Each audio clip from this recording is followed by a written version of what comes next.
Hey guys, welcome back to Resistance Chicks. We are your hosts, Leah and Michelle. Today is the 14th of September, 2018. It is also the day that Hurricane Florence has decided to make herself known. So it's been downgraded. Out, yeah, it's huge. So it started out as like the most colossal storm ever. I mean, President Trump told people to leave. He was like, get out of there. Thank you. We've been working farm work here. We went and got hay. We went and got they were corn. saying that it could possibly reach a category 6. I didn't even know that category existed. Like some sort of super That was storm. like 5 and above, kind of like heavyweight. It's like super heavyweight, super duper heavyweight. I don't think it works that way. But it's not without damage. Yeah. And it's not without, I mean, you guys, 40 inches of rain in some places. Crazy. 40 inches. That's unfathomable, really. I mean, you can't wrap your brain around that. Yeah, 620,000 people are without power. Rainfall so far in North Carolina, 18 inches. In Oriental, North Carolina, 14 in Surf City. Jacksonville, North Carolina, at 13 inches of water. Wow. This person said it was like a bomb went off. Everything was underwater. Oh, my gosh. And it hit mostly at night. Like, the flooding started at night, so you just have to, like, ride it out. And then when the sun comes up, it's like, okay, what just happened? Yeah. Right? No, that's exactly what it's like. Oh, excuse me. You. Sorry, we've been in hay, and I just like an hour ago was inside of a corn silo, digging corn out. Let's hear what the one of the big killers in hurricanes is storm surge flooding, and we're expecting life-threatening storm surge flooding with this storm. This is a relatively new product from the National Hurricane Center called potential storm surge inundation. We're looking at the reasonable worst case scenario. How bad could it get in the eastern part of North Carolina? When we take a look at Morehead City and Beaufort, North Carolina, we see large pockets of yellow where there could be as much as 6 feet of storm surge flooding. And then when we go a little farther inland into Newport and the Newport River, we see very large areas where there could be over 9 feet of storm surge flooding. That is a tremendous amount of water coming into areas that are normally dry. So what does that look like when you're actually on the ground? Well, consider as this is happening, it's being driven by the wind. So, of course, there's a tremendous amount of wind. This is not still water. This is water that is moving. It's got a lot of flow. It's got a lot of power. Somebody's really excited about their tech. 2 to 3 feet high, that's enough to float a vehicle. So you've got no chance of escaping by vehicle at that point. We bring it up to 6 feet, and we're looking for large areas where there's going to be storm surge flooding of 6 feet in eastern parts of North Carolina. When it gets to that level, it is life-threatening. You've got no chance of being able to survive that. If you're out in that level of flooding, your pets have no chance of being able to survive that. And then we bring it up to 9 feet high. Take a look at this. This is unbelievable. They have little fish. The only way to get out of this situation would be if you could evacuate vertically. If you could get to a second level somewhere, you might have a chance to be able to survive this level of storm surge flooding. That was just really impressive. This is what we are expecting along some part of the coastline with this tremendous storm. So please, folks, if local officials tell you... I'm thinking... That was intense. Okay, Moses, so let's see some of it. That reminded me of... So here we see some of it. Looks like 2 feet. There's trucks in it. This is New Bern, North Carolina. Oh, dear. Oh dear.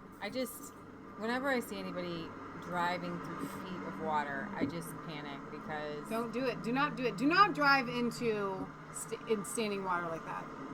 Especially it never turns out well. Oh my gosh, it never turns out well. Do you have this one? Because... Whoops. I do. I'm going to see if I can make it big. Devastation. That... gas station is no more. Hang on, let me rewind this. I don't know what the volume's like on this, but I'm gonna switch over and play this. Leah, hold your phone. Wait your turn.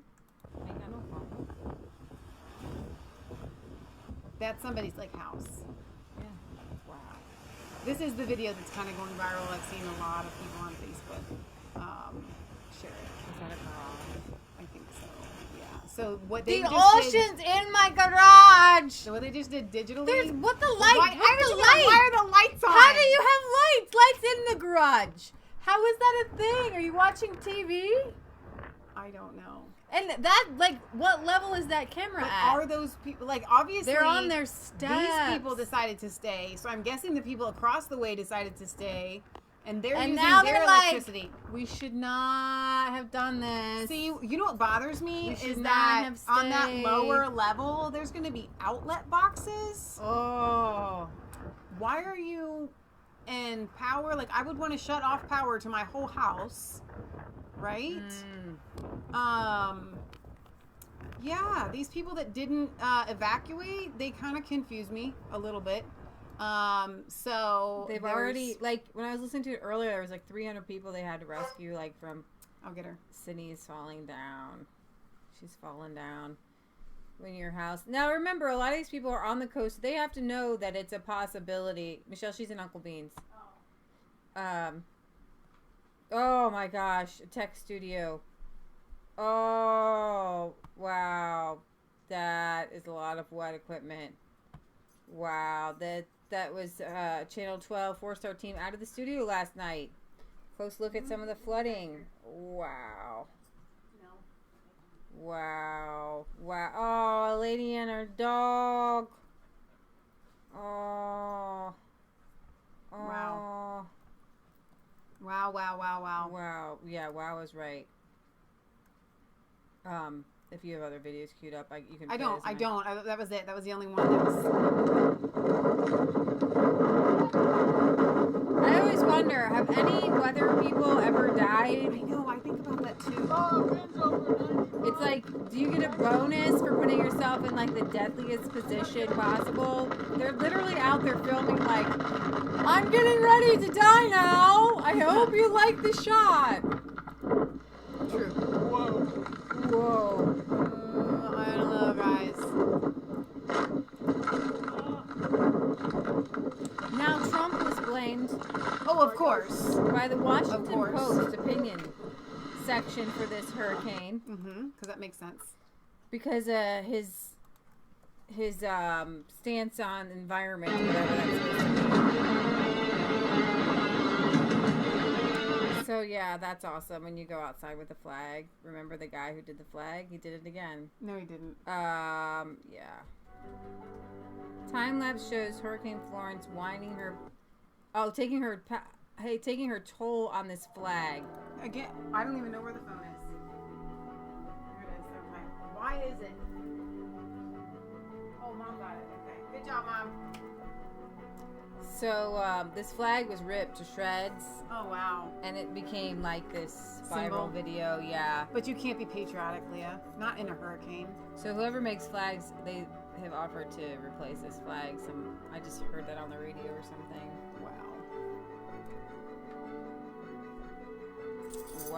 Wow. It's just being torn to shreds by just... It's holding on. Imagine the wind that it takes to tear something in rain. Oh, my head's probably in the way. You guys haven't even been able to see that whole thing. We have to work on this, Leah, when you play a video. Well, maybe I wasn't there the whole time. I walked away. Yeah. That was awesome. That's pretty cool. So, there's been tons of heroic Sydney ventures, and we're grateful to all of the oh my gosh, first responders. That is fantastic. It's just fun out here, Mom. It's fun. So Chris Holman actually just popped in to say hello to everybody. Hey, Chris. Hey, Chris. He says he's getting ready for his big move, so I hope that goes really well. Like I said to most of you guys in my Bible study yesterday, and I hope you guys go and watch that because it was really powerful. Not because literally God was revealing stuff to me as I was saying it. It's not like, oh, I'm really powerful. Like I was overcome. I think you guys saw that near the end. But anyway, St. Mark the Evangelist is doing live streams. He just did one today, and he did one the day before yesterday. And so I'm like, listen, if you guys don't have a place to go to hang out as groupies because Chris Holman is taking his sabbatical, then go to St. Mark the Evangelist channel. They are two sides of the same coin, I think. So I think you'll really enjoy St. Mark the Evangelist if you're suffering from Chris Holman withdrawal. So there you go. All right, you guys. So we are coming to get, yes, definitely. This hurricane. Wow. I'm not. What is he in? He's in like I'm not pro hurricane. I don't want this to come out sounding wrong. Is he floating in that? He's floating in. He made a boat. Look, it's got. What is it? He made a boat. He did. He's got like little floaties. That's really ingenious. And a paddle. But something that's really cool that comes out of hurricanes in this season that we are at in our lives in the country is that it shows the unity of people. It shows the godliness of people. It shows the caring of the American people. We saw that flag. It brings about just patriotic feelings and love for our fellow man. So the left, the globalists, would have us believe, right, that everything in our country is falling apart. It's all in shambles. Everybody hates each other. Everything is negative. God isn't moving. God isn't real. Okay? Hurricanes show us two sides of God. Mm-hmm. They show the wrath of God. They show the powerfulness of God. And they show the love of God through humans. The hurricane just blew that sign to smithereens. The power of this force of this wind. Wow. I am awestruck at the power of God when I see hurricanes. Michelle and I, we were in a hurricane, Mom, too, during our bike trip. That was we had to ride out a hurricane. Irma? No. Isabel. It was a category. Hurricane Isabel. It was a category in 2003. 2. And we were in North Carolina at the time, or South Carolina. I can't remember, honestly. Yeah, we rode it out on a bicycle trip. But so yeah, we were able to feel the powerful. Oh my gosh, that's a gas station. Oh dang. Shoot. You know, it just goes to show you those aren't really made of much. That's just steel. It's only on 2 posts. Oh, wow. So whoa. Right here. Well, now it's like a kite. So if you think you're gonna ride out a storm under the gas by the gas pumps, probably not a good idea. Right. Also, yeah, Kelly's reminding me. Dolphins! Hang on. Pause. The Dolphins. I'm really excited about this. Kelly and Eric are going to be going live tonight instead of the Chris and Kelly show. So that's her husband, Eric, who is an amazing, phenomenal person. So I want you guys to check that out. I'm assuming it's going to be at your regular time, 9 p.m. Eastern Standard Time. That's going to be fun. Yeah. It's going to be awesome. Check out the Dolphins, you guys. They're going against the tide, by the way. The Dolphins are trying. I don't know if they're trying to go back out. If they got washed in. Could be. Dolphins swimming. Dramatic rescue today in Wilmington. Like Secretarian says, when someone needs help, we don't stop to ask Democrat or Republican, black or white, Muslim or Christian. That's right. You just help people. That's what NBC Nightly News anchor Lester Holt. He's been witnessing rescues as well. He's in Wilmington. He joins us now by phone. Hey, Lester, what are you seeing there? Well, hopefully we'll have a live picture of it. We're at the scene of a pretty dramatic rescue right now. It's a one-story brick house. A large tree crashed through the roof and taking away about a third of the back of the house, and there are people trapped. I spoke to the fire chief here. He says at least one of those individuals has a crushing injury. They're summoning a trauma surgeon to the scene in case they have to do an amputation. Genders or ages of the 3 individuals. Some family members approached here a few moments ago. They were briefed and then walked away. Obviously very distraught at the news of what's happening here right now. So they have 3 victims, one of whom is apparently seriously injured. We don't believe this is a mandatory evacuation zone, but it is an area with a lot of tall trees, as is much as Wilmington. On our way here, we saw many trees down. Talking to the fire chief, he says there's so much food for new national, not only for regular folks, but certainly for first responders as well. Wow. That whole tree took the truck with it. Several hours. They're bringing in chainsaws, trying to move some of the trees so they can delicately get to these victims. But keep in mind there's damaged infrastructure here, so they have to worry about their own safety as well. But sadly, just one of many rescues going on this week here in the aftermath. I say the aftermath, we're still getting blown around, but the winds have died down somewhat. Rain has let up a little bit, but we are still in the midst of this hurricane. These images, Lester, really do show you what's going on. There are the rescues that you're describing. A tree falls on a home and people are trapped. And then there are the rescues that we were seeing in New Bern, where there are National Guards people, as people wade through water that's up to their calves. And who knows with high tide how high that water could be. So we're thankful those guys are getting in and getting people out. People not really, in New Bern, not really expecting the water to get that high. Right. Lester, we saw some images of the tree. He's at the scene of a sounds like a fairly serious incident where a tree came down and their victims trapped. He's taken some pictures, but this is the story. You know, it's a Category 1 storm, but it's a slow one, so it's just sitting there, and the winds are just beating on not just the structures but the trees, and then we're starting to see some of the trees give way. Obviously, can lead to. Wow. So I love what you said, Michelle, about people coming together, because this brings out the best in people. It really does. Yeah. If there's one good thing, Right. that comes from, something crazy like this, is that people coming together and they help one another. There are people that obviously they can't drive, so they just stayed and they couldn't get out. Let's see, there's more pictures with this one. I think a lot of people question, well, you had the opportunity to leave. You should have left. There are a lot of people that would apply to. No bread left. But there are also a lot of people that literally can't. And they're too uncomfortable to ask for help. They don't really have anybody to reach out to. They don't have the money that it would take. They don't have the resources. They don't have anybody that would receive them in a place to go to. So you guys need to have compassion on those people. And El Chavez says, get in your closets and pray. That's an excellent idea. I want you guys to be, because we already are praying for people. Snow flurries. In North Carolina, that's what she said. DARPA. Yeah, I don't know. There she is with her little everything got that tech. Rescuing pets. Oh, where was it left? Poor thing. There's a couple houses with some dogs and some cats. So let me get this thing in the Jeep. So Yeah.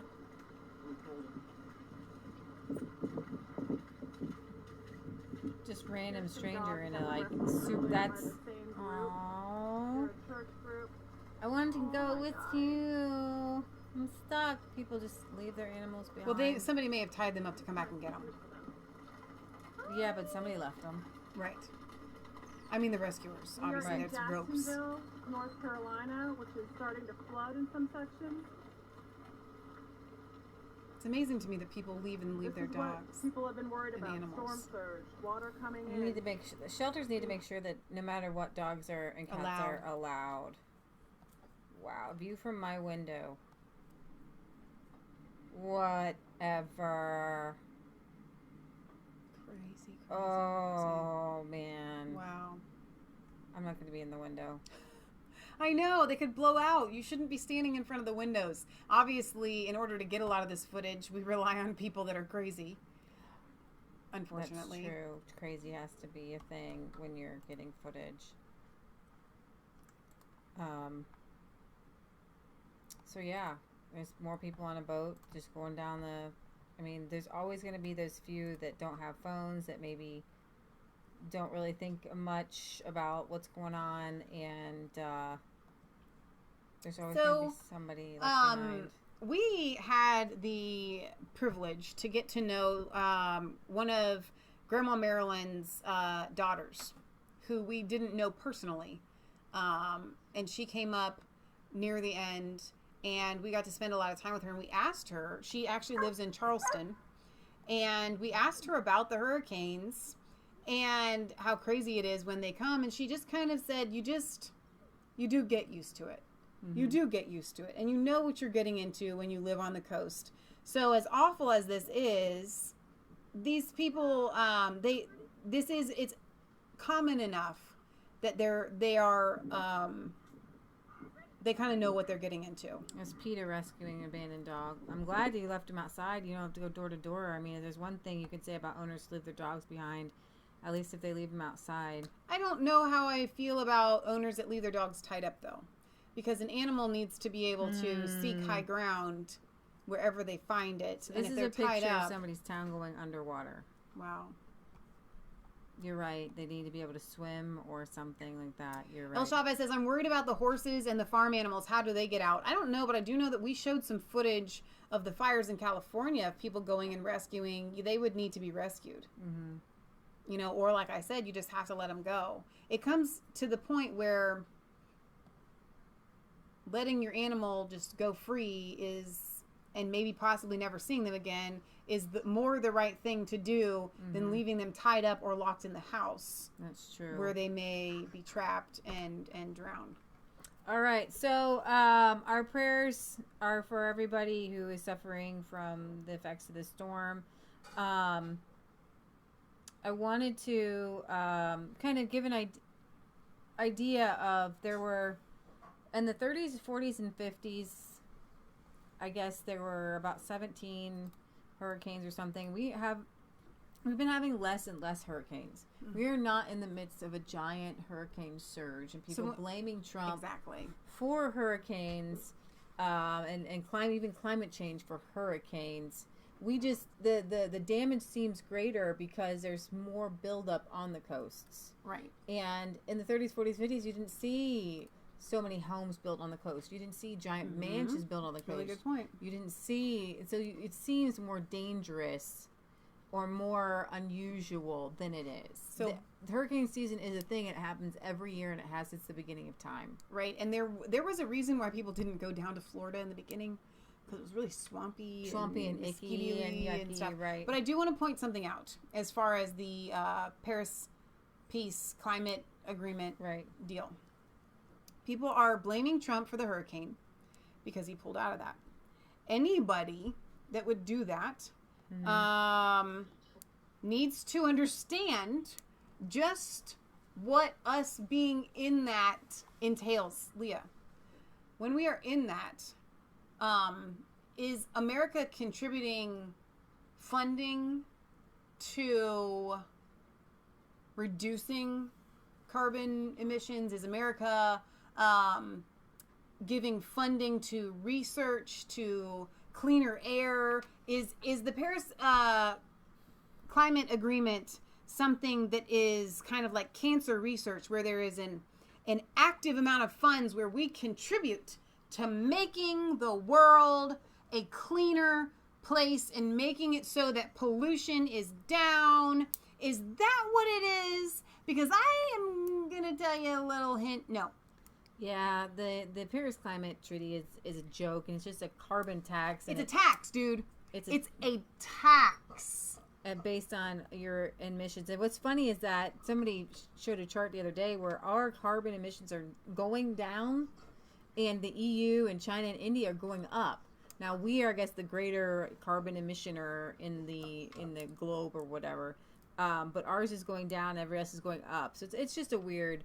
And we could talk all day about carbon emissions. My point is that Trump pulling out of that agreement did not increase or even maintain any kind of badness to the planet. Like, it did nothing. Yes, I did just say improper English. I think you mean harm. Harm. I said bigly in my Bible study yesterday. Okay? But it's not like he pulled funding, okay, from some sort of green thing. That's not how this works. That's not how that thing works. It's just a tax.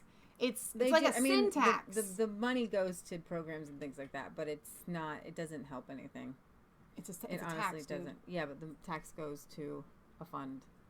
Well, you can't tax people. It's not like a donation. Like, here, we are contributing our fair share. A little fishy. Go back to the ocean, little man. That looks like a fake fish. That's a really cool looking fish. I know it is. It's a cool fish. All right. I think we're gonna move on from our Florence coverage. Oh, this is the one you showed us about the garage. Yeah, that was going everywhere. That's been going everywhere. But it's because it's really shocking. Yeah. Secretarian says climate change is real, but the climate has always changed. if man caused, explain the ice age, and explain why all plants are currently planets are all currently warming. Very good point. Thank you for that. He just got hit with a. See? Yeah. All right. He's like stunned. Yeah, I'm okay. We're okay. That was just a not cut. That was a bit of a surprise. But we're okay. Yeah, Ted. And so let's continue to go. I'm going to let this go, and I'm going to let you guys go. All right, Ted. I told you, these weather people. Oh my god. The things they do for the shot. It's like, it's insane. Right. Weather Channel are the best actors. They are, yeah, they are really. They have to play it up they always play it up. This is, and here's the thing, this is exciting time for them. They live for this, unfortunately, because it gets big ratings. Wait for it. Oh my gosh, that's so funny. Wait, we're going to see this again. Weather Channel are good actors. Ready? Ready? Watch, here it comes. Watch these guys. Oh, my video. Hang on, it'll come. There they go. No, they're all right. They're okay. The Weather Channel dudes are they're pretty good actors. They should get Oscars, the Weather Channel Oscars. It's embarrassing. Oh my gosh. Last night, was last night or the night before? I guess it was last night. I said, do you want me to turn on the Weather Channel for coverage of the hurricane? And she just looked at me. I mean, people live for this stuff. Wow, what a rescue. But it's harmful to the people who play wolf. For Cry people wolf, who yeah. don't do that, because then it's like, because like every hurricane has these instances, and you want to best your previous, weather forecaster guy. I know. So it's just embarrassing. The whole thing's embarrassing. So Donna Terry says, why does it take a catastrophe for people to come together? That's a really good question. My answer for that is, I think that we would normally want to come together in unity. I think technology separates us. I think politics, thank you, Sydney, separates us. Not politics in and of itself, but the powers that be telling us that we should be divided, that we can't come together. Yeah, exactly. I think what you see with the Walk Away campaign, we're going to cover that a little bit, is people coming together and saying, oh my gosh, the Democratic Party and the DNC, they thrive on people being angry. Right. Angry at each other, angry at groups and victimhood. And they thrive on the victimhood. They thrive on it, and they're not thriving. Right. It makes you, when you're not fighting positively, Right. it's actually a negative on your system. So I want to point something out here, because I don't know, you're probably not going to cover this, but Maxine Waters has kind of been talked about a little bit recently. And she literally did call for violence. She tried to come out and say that she didn't. She was just saying that it is okay and peaceful. She says, when I'm in restaurants and I'm in places, I will call out a Trump supporter and I will tell them, you're not welcome here. You're not welcome here. And hang on, let me get Sydney. And yeah, she says, I call them out. I confront Trump supporters all the time. Let me tell you where that leads to, that mindset. That mindset leads to, well, if somebody needs rescuing, right, and they walk out of their house and they have a Make America Great Again hat on, and you have a rescue boat, you keep on going. That's where that mindset goes. That is the completion of that mindset. And it makes for someone that is not human. And so when Maxine Waters says, I didn't call for violence, well, yeah, you did. Because anytime you would kick somebody out of an establishment based on their political beliefs, right, that's violent. So, speaking of that, Nevada professor shoots himself on campus in a protest to Trump. The latest school shooting to occur didn't happen on some high school campus in the suburbs by an angry teen brandishing an AR, but was carried out by a crazed, Trump-hating sociology professor who says he wanted to make a shocking political statement. Contrary to what some may think, this is not from The Onion. It's a bizarre and all too real event which sent students scrambling as they heard a shot, ring out in the bathroom. The professor left like money on taped to the mirror for the janitor who'd have to clean it up. Wow. And his name is Mark J. Bird. He's a 69-year-old longtime sociology professor at the College of Southern Nevada. Shot himself in the bathroom of campus building where he works. At least he went to the bathroom. He figured that would be the easiest place to clean it up, I guess, and is now facing felony gun charges. He shot himself to protest Donald Trump. The professor was found bleeding from a self-inflicted gunshot as he stumbled out of the bathroom and passed out from blood loss after students and staff heard a loud noise. The shooting happened in the morning hours just as the second day of classes had begun. The professor has been described as having the title of Professor Emeritus at the institution. Inside the bathroom, campus police found a $100 bill taped to a mirror along with a note that said, "For the janitor." Oh my gosh. A 911 call was made after several CSN employees and at least one student saw Bird stumble out of the bathroom, bleeding before he collapsed. The school was immediately put on lockdown. And the whole episode was in protest of Donald Trump. One college employee told police that he held Bird's hand to calm him down when others tried to stop the bleeding. I'm not even kidding. The professor is now in the county jail, and that's where we find Fox-Eye Abby Tedros outside the jailhouse with an exclusive interview for us. Abby? That's right. Mark Bird tonight is at the Clark County Detention Center. He agreed to a jailhouse interview, but when I started asking him questions about the morning of August 28th, he wouldn't answer.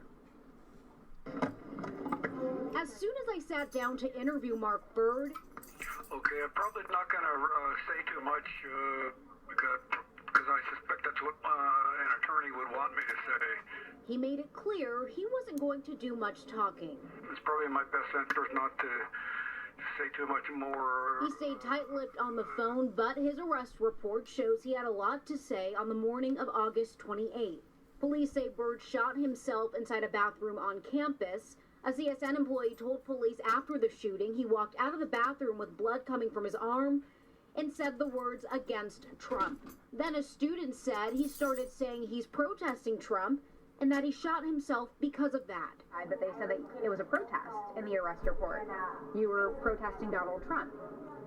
Is that true? I'm not sure my attorney would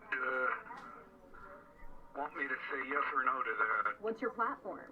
I don't want to go into any details. It's too complex for a 30 or 60-minute news segment anyway. A CSN spokesperson told me Bird started working at the college back in 1993. He's an emeritus sociology professor. When I asked him what's next, I'm not sure what the plan is.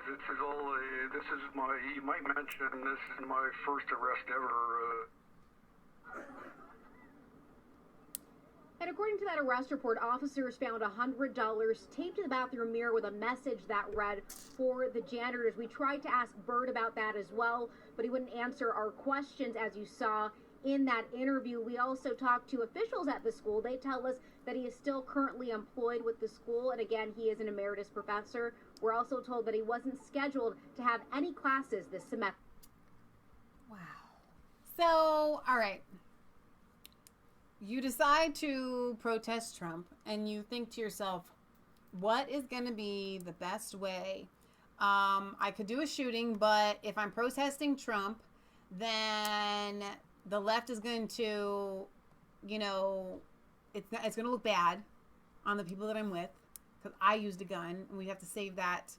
But maybe if I used a gun on myself, I would still get a lot of attention, and he did. And I don't want to die.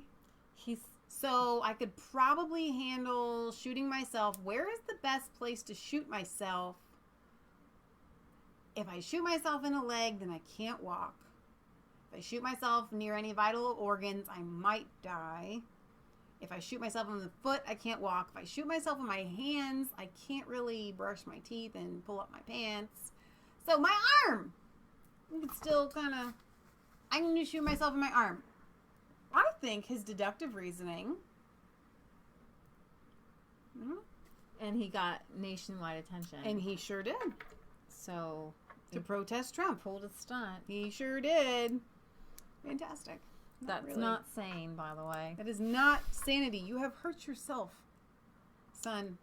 You just hurt yourself. And you didn't do any favors to people that are against Trump because you kind of showed that y'all cray-cray. Speaking of crazy people against Trump. So Brett Kavanaugh is still under, the gun, as it were, being interviewed. Their vote is, I think September 22nd. He's not even the most extreme of the people that Trump could have picked. He's not even close.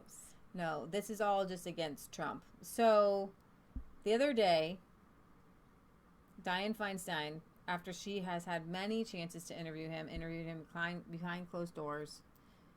There's a lot of pressure from these people. I guess there's Susan Collins, I think her name is. She sometimes votes with Republicans to confirm things, and she helped confirm Gorsuch, I believe. Okay. And so people have been sending her all kinds of crazy things, giant male genitalia, saying coat hangers. Somebody sent her 300 coat hangers that women are going to die from coat hangers. Her own interns are being threatened with rape. She's trying to be bribed. Get this. They said, we have a GoFundMe set up with $1 million set to go to your opponent if you confirm him. And they're investigating it to see if that is illegal. It's a bribe. Yeah. It's a reverse bribe. Because basically they're saying if you do vote... It's called blackmail, isn't it? We won't give... It's blackmail and a bribe at the same time. Because, we won't give the money to your opponent, but we're not going to give it to you. We're just not going to give it to your opponent. It's so weird. It's got to be legal. So Dianne Feinstein said... blackmail's when you hold something over someone. Well, it's kind of a blackmail. It's weird. It's blackmail and it's a bribe. It's both. Dianne Feinstein, in the last-ditch effort, has said, I have received information concerning the nomination of Brett Kavanaugh to the Supreme Court. The individual strongly requested confidentiality, declined to come forward or press the matter further, and I have honored that decision. I have, however, referred the matter to federal investigative authorities. That's it.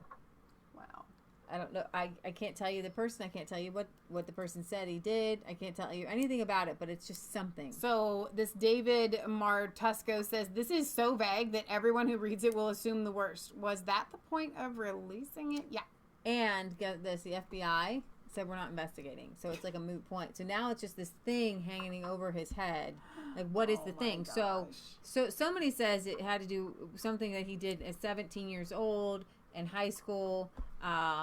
And he categorically denies anything having to do with... I categorically and unequivocally deny this allegation. I did not do this back in high school or any other time. I guess holding down attempting to force himself on a girl at a party. So that was that. Wow. So let's see. Where is my... I have another... Where are you? Here you go. Okay. Clarence Thomas. Okay. No, Clarence Harris. Yeah. On New Jersey Democrat. You guys know about Cory Booker. You mean AKA Spartacus. Spartacus. I am Spartacus. No, I am Spartacus. I am Spartacus. For threatening to release confidential documents related to the Supreme Court nominee Brett Kavanaugh. But you have Clarence Thomas, and just listen to his way he said what he says. You hear a lot of talk, particularly during confirmation cycles for the court, about preserving the legitimacy of the Supreme Court. What do you think about that? Oh, shoot. In your view, preserves the legitimacy of our court in this country? First, I have no idea what they're talking about. I think what preserves all of our legitimacy, and is what we were about with Greg Coleman. Well, we just lost volume on it. That's all. Oh, because we lost the thing. That's why. Hang on. I can pause it and we'll rewind it. No, it's okay. It's this wonky HDMI cord, which I have a new one I could break out if I have to. Here we go. And I think brick by brick, Hang on, I'm going to rewind it a little bit. all of our legitimacy, and it's what we were talking about with Greg Coleman. that we do our jobs honestly, we do it with integrity, we do it with an ethical foundation, a moral foundation. We follow the law, we live up to the oaths that we take. And I think brick by brick, we build the structure and fabric of a society. Not one of us can tear it down or build it up by ourselves. But you just think about it. How many people can you use in leadership positions today? The word that I used about Greg, honorable. Honorable, not the honorable. I like that. Honorable. Wow. If we could use that word about more people who are in public life, people who actually ask the questions at confirmation hearings instead of Spartacus, we use...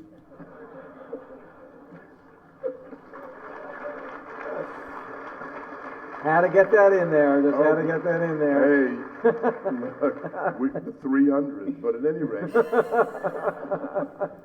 But if we could use the word honorable more often, think about the difference it'll make. Then you'll have a legacy. We will have left the country in better shape morally, structurally, than we found it. But as long as we're looking at our interests or scoring points or looking cute or being on TV or the greenhouse effect or what editorials we're getting, especially the legal system, how do we maintain it? Politicians are historically not known for being honorable. I would say that it would take an honorable man to call that out. I want to take a minute and plug something. Yeah. Won't you be my neighbor? Oh. Won't you be my neighbor? Yeah. That movie, that documentary about Mr. Rodgers, I watched it a couple of nights ago. Leah only watched part of it, but Kansas and I were mesmerized by it. It was absolutely fascinating. Fred Rodgers was a minister. And when I think of an honorable person, wholesome, pure of mind, pure of thought, pure of an outlook on life, he hated television, and he thought that it was going to be the biggest, and it was the biggest downfall of modern society. He's 100% right, and yet he used it. Why did he use it? For the same reason that we, the truthers, who hate technology, who hate the fact that the internet and television degrades the mental standard that we normally have as a society and reduces us to brute beasts. I hate all of that. And yet we utilize it because that's where the people are at that need the truth. It's what Jesus did, right? So I want you guys to go and watch that movie, that documentary, because you will leave uplifted that there are honorable people in society. And Fred Rodgers exuded the peace and love and righteous indignation at wrongdoing that Jesus Christ did and does. And so I absolutely really, really enjoyed it. If you're looking for a good lift you up kind of film, that's one. So I'm going to play this little clip from Ruth Bader Ginsburg, and I politely said I believe that after watching this for sure, Lady old, that she needs to retire. She's old. And just maybe relax for a little while and do something that Hang she on, before you enjoys. play it. Can I just... Okay, so the Supreme Court shouldn't be, but is. Right, yeah. Next to the presidency, it is the most important office that you can hold in our country, I think. Okay? I think it's almost more important than vice president, because the vice president doesn't really do much or make decisions or change laws or anything. Mm-hmm. So we've got the president and we have the Supreme Court. It's not supposed to be that way, but it is. So if they're trying to come at Trump, who is on his feet for like 18, 19 hours a day, whose brain does not stop working, he can stand up and deliver an hour-and-a-half speech, and they're trying to say, well, he's not fit for duty physically and mentally, like he need to step down, take a minute. Ruth, you're not fit for duty anymore. Can we impeach them, the Supreme Court? You're not fit for duty. Through with what's going on today in that process. She was asked how she felt about the crazies during Brett Kavanaugh's confirmation. Step to the side so they can see her falling asleep. They're not going to see you. Your head's going to be in the way. The way it was right. When she was confirmed. The way it is wrong. That's so deep.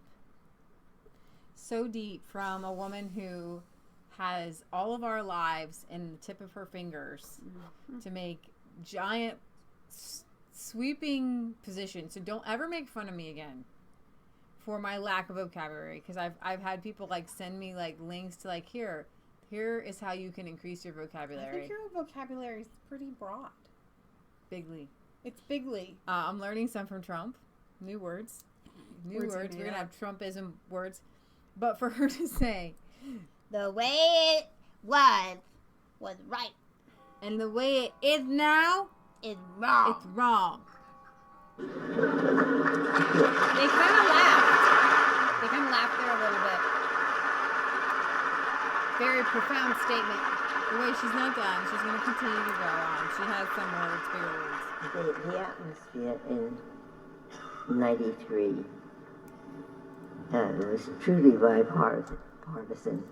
The vote on my confirmation was 96-3.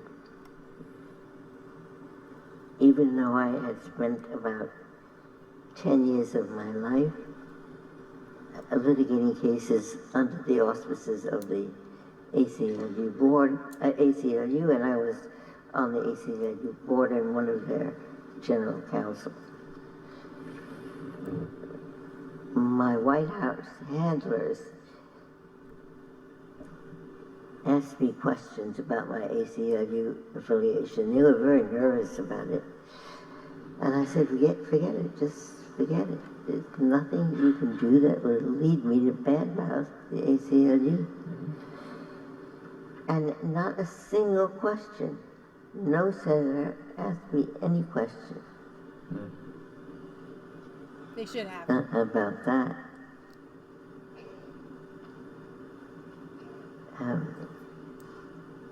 It was the same for Justice Breyer, who was nominated a year later. He had in the 90s the numbers. Or think of Justice Scalia, who is certainly a known character in what was it, 1986. He had been a law professor and written many things. He had been on the D.C. Circuit. So I'm appreciative of what she said, but I do think that I'm convinced now more than I ever was that it's time to go home. It's time to go home and nap. Lots of naps. And maybe pray to Jesus that he will save your soul and not damn you to hell, where you probably deserve to go. Yeah. So, random news of the day. This was just odd to me. And just like that, marijuana stocks are careening lower after hours following a political report that all Canadians, especially those working in the pot sector, risk lifetime travel bans to the U.S., according to a senior official overseeing U.S. border operations. Here's exactly how it would work at the border. The CBP officials are not planning to go out of their way to interrogate every Canadian traveler about marijuana use. However, other factors may cause them to raise the topic. Our officers are not going to be asking everyone whether they have used marijuana, but if other questions lead there, or if there is a smell coming from the car, they might ask. Likewise, marijuana residue, which can linger for weeks inside of a car, could be detected by CBP inspection dogs and lead to further questioning, he noted. If asked about past drug use, travelers should not lie. If you lie about it, that's fraud and misrepresentation, which carries a lifetime ban. If a traveler admits to past use of any illicit drugs, including marijuana, the traveler will be found to be inadmissible to the United States. And I just felt like that was How did this come about? I don't know. That's the thing. It's Politico. U.S. official, Canadian marijuana users, workers, and investors risk lifetime border ban. But just if you're Canadian, or is this... If Canadians are coming over the border. Right. Yeah. Not people flying in. This is very strange to me. I'm not exactly against it, but if you've ever used drugs, I mean, come on. That's weird. That's ridiculous. I think it's odd. I do think it's odd. You know that pot never leaves your hair either. So all y'all people that smoke pot and you haven't had a haircut, like, and it's still there. still there. Yeah. It doesn't leave your brain either. I think it kills. I mean, it probably does leave your brain, but it get leaves this. a wake of dead brain cells. Twitter was blocking posts that used the phrase illegal alien. Conservative author and Turning Point USA founder Charlie Kirk claimed Thursday that Twitter is blocking posts that say illegal alien. This is fact check, but actually it was blocking a where is it? That wasn't actually the article I thought I brought up. Tucker had a guy on, and it was in this episode. I wanted to get to that one, but where he was literally just pointing out the term illegal. I'm gonna see if I can find it. Illegal. I don't know. See if I can find it. Illegal alien. And they weren't allowed to boost it at all whatsoever. You sure it wasn't that left's obsession with race? There it is. Etc. That's a describe aliens illegally within the United States. Twitter, once caught, now says the block was a mistake and has been corrected. Mark Krikorian is executive director of the Center for Immigration Studies, and he joins us tonight. Mark, thanks a lot for coming in. So before we get to Twitter, very quickly, the phrase illegal alien, which is off limits, and I think the AP has said you're not allowed to use it in news copy, etc. That's a technical phrase used on federal forms, is it not? Sure. It's in the statutes, the immigration law, it's in the federal regulations, even in Supreme Court rulings. In fact, in the recent decision a few years back, U.S. versus Arizona, that was in the news, Justice Sonia Sotomayor used it in her ruling. Wait, what? Yeah, absolutely. So this is a standard term of art. Illegal immigrant. In the law, it doesn't mean anything because immigrant means you have a green card. Undocumented means nothing because obviously illegal immigrants have documents. So yes, it's a legal term throughout the government, in the law, regulations, everything. Well, if Justice Sotomayor is using it, I'm using it. If it's good enough for her, it's good enough for us. So tell us what happened with Twitter. Now, it's not nearly as bad as some other people have experienced. They didn't do to us what they've done to Alex Jones and others. Our tweets are still tweeted, and we don't seem to be shadow banned. But what we wanted to do is pay them to promote tweets. In other words, it's a tweet you've already tweeted, you pay them, and it's kind of like an ad, and they put it in other people's timelines as a way of driving traffic to your site. And so we gave them a bunch that we wanted to do that for. Some of them, they said, okay. Several others, they said, no, this violates our hate rules. And so it's like, why? The phrase that Sonia Sotomayor used violates Twitter's hate. Apparently, because they didn't even say that. See, that's the problem. We looked at them, and they all had illegal alien or criminal alien in them. And so we said, well, that must be it. What we did is sent them a nice note and said, please let us know specifically what's hateful about this, because other ones weren't, that you did accept money for. What's the story? And they just sent us back a kind of a boilerplate response that didn't even say, no, you can't use the word illegal alien. If that were the rule, at least we would know that was the rule. They seem to be almost capricious in this, or they're banning the use of it without saying that that's what they're doing. So, but you've seen the same exact... So, with that, there was another woman on Facebook, she couldn't boost reporting about her book, and she kind of talks about jihad and immigrants, and so she changed one title of her post. I'm going to butcher it, but basically, Israelis are sitting on Palestinian land, and she was able to boost that one and share the heck out of it. Wow. So, and then her followers were like, why did you title it that? Because that's not what the article was. She just titled it that. So we've been messing with the idea of putting some like opposite day in the title, but I'm just afraid of who might show up with it. Here's the thing. We are, unfortunately, as Mass Fae 3 and Resistance Chicks, just automatically shadow banned. Mm-hmm. So I don't think at this point it would matter what we put in the algorithms are just stacked against us. Yeah. Unfortunately. So speaking of tech tyranny, Breitbart News got a hold of a video. Have you guys seen The Circle? You should see The Circle. But it's about pretty much a Google lifestyle and how it draws everybody in. How Tom Hanks and Emma Watson. But Google meets at like these quarterly meetings where everybody meets, and it was a day after the election, and they filmed this meeting, and the whole time the executives and everybody at the front are like crying. You just watch. It's bombshell. FTC holding hearings tomorrow to investigate what really is a rhetorical question. Is Google a monopoly? Yes. Dan Stevens follows this closely as executive director of the Campaign for Accountability, which watches Google. He joins us tonight. So here's the question. Is Google a monopoly? I think most people say, obviously it's a monopoly. Experts will testify tomorrow.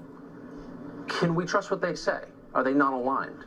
Sure. So what we have done is analyze the experts that are testifying at the FTC's hearings, and we found that 1/3 of the experts testifying have financial ties to Google in one way or another. They either work for law firms that Google has hired, they work for consultancies that Google has hired, or they have been paid by Google directly to write papers.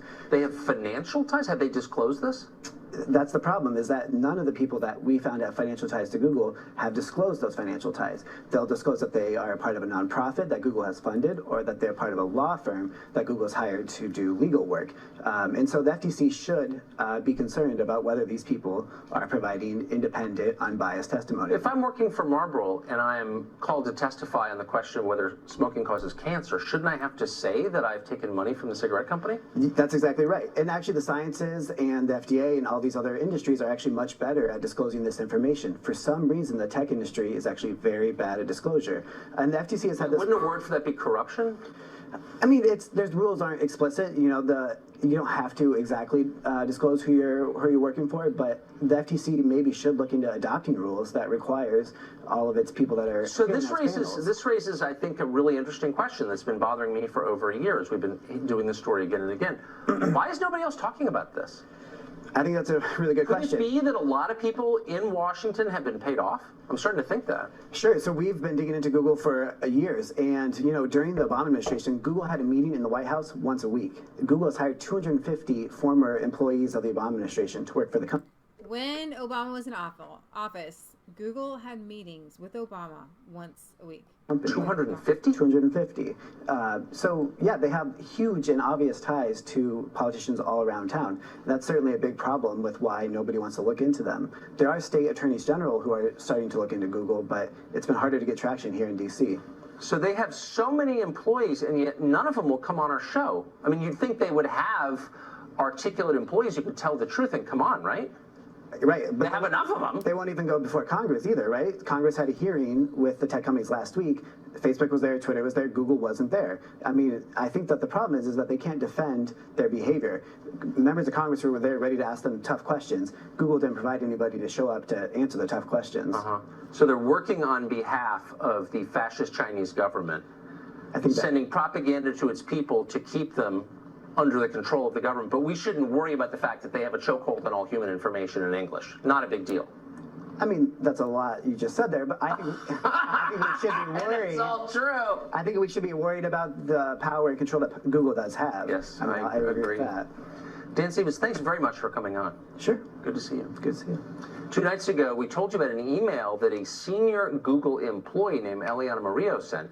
In the email, she said that Google had made, quote, silent donations by assisting a left-wing advocacy group called Voto Latino in their campaign to bust voters to the polls in 2016 to help Hillary Clinton get elected. We talked to Google. They have not explained to us what a silent donation is. Instead, they simply denied making one. What is a silent donation, and would it violate campaign finance laws? Cleta Mitchell is a very well-known campaign finance expert, and she joins us tonight. So that is the silent donation. I want to see if they're getting to... I don't remember seeing that video on this episode, just because you thought that he had it, but I don't remember when we watched it seeing that. Yeah, I thought I did. Here it is. Okay. Maybe I didn't watch the video. Well, an internal video from Google, it's tape of an all-hands-on-deck meeting right after the election. It was obtained by Breitbart today, and it shows the company's reaction to the 2016 election. While speaking to employees, co-founder Sergey Brin made his feelings about the election very clear. Watch. Most people here are pretty upset and pretty sad for because of the election. as an immigrant and a refugee, I certainly find this election deeply offensive. Is there anything positive you see from this election result? So, like, what's up with the hats? Boy, that's a really tough one right now. Wow. All in little matching hats. It's like 1984. Well, elsewhere in the video, which is long and worth watching, Google executives vow to take action against fake news and combat the Trump administration's immigration agenda. Those vows and the company's increasingly obvious and overt political orientation are just as interesting now, with the FTC holding hearings tomorrow to investigate what really is a rhetorical question. Is Google a Yes, and I say... hey, you didn't show any of the video. I'm going to get to it. Okay. Hang on. He doesn't have all the videos, so I was going to segue into finding it. Okay. It's important. Stop me in a second. Carry on. Says Michelle. Go ahead. You talk. Well, no, I know. I want them to hear what else that guy said in the video, because it's staggering that they admitted it at the time. What's even more staggering is that Tucker's like the only person that's calling it out. No, he's not. It's everywhere. Well, I mean, like, no. Google I know this is not going to come probably out and just admit it. CNN is not going to come out and say, hey, look, this is wrong. The most joyous MSNBC is not going to come out and say, TGIF we hey, have look, had. this is Most, wrong. not the most. Okay. I know this is probably not the most joyous TGIF we have had. Most people here are pretty upset and pretty sad because of the election. I'm glad we're getting together at a moment like this. And I think it's a very stressful time. It's been an extraordinarily stressful time, I'm sure, for many of you. There is a lot of fear within Google. I'm seeing Googlers who are full of fear. There are people who are very afraid. They're full of fear about the future. They're full of fear about what the uncertainty means for them and their families. It's uncertain for many of us here, especially immigrants or minorities, women, blacks, people who are afraid based on religion, the LGBTQ community. Well, I would just advise us all to be calm. There's a GCOM place that you can go to and just take a breath. Healing is a process. It does take time. As an immigrant and a refugee, I certainly find this election deeply offensive. It did feel like a ton of bricks dropped on my chest. Trump specifically, who I know many of us find very offensive. And I've had a chance to talk to a lot of fellow Googlers, and people have said different words, similar concept, how painful this is. I find so many things that Trump said very offensive. I reached out to someone close to me who was at the Javits Center where the big celebration was supposed to occur in New York City. Someone who'd been working on the campaign. And I just sent him a note and said, are you okay? It looks like it's going the wrong way. And I got back a very sad, short text that read, people are leaving, staff is crying, we're going to lose. That was the first moment I really felt like we were going to lose. And it was this massive, kick in the gut that we were going to lose. And it was really painful. Now, there is a lot more in that video, but that's where they talk about how they can make corrections and stuff. But she said something there. We were going to lose. We as in Google. As in Google and the Democrats and Hillary Clinton. Right. So Hillary Clinton literally had the entire the world search engines on her side and still couldn't win an election. Right. We lost. So I want to tell you guys something. And the whole room felt it. They felt we lost. And so they have been trying to, YouTube, Facebook, Twitter have been trying to make up for the fact, how did we lose the election? How did we lose the election? But when they say we there, innocent people would assume that she means us Hillary supporters. Mm-hmm. No. What she's saying there is we, the tech giants, the globalists that are supposed to run this nation. Right. We would have been the president. We would have been calling the shots. we would have been doing all of these things. It's not that they were supporting Hillary. Hillary was their puppet. And that's what you have to understand. So here, Google execs are applauding an employee's rant about Okay, we have two more questions, I guess. Okay, be super fast. Yes. Or, sorry, I'll take one at each mic. Sorry, sir, maybe. Speaking to white men, there's an opportunity for you right now to understand your privilege in the society. Take the opportunity to go through the bias-busting training, read about privilege, read about the real history of oppression in our country, and tomorrow night, watch 13th, the movie that is here. If you can't watch it here, watch it on Netflix.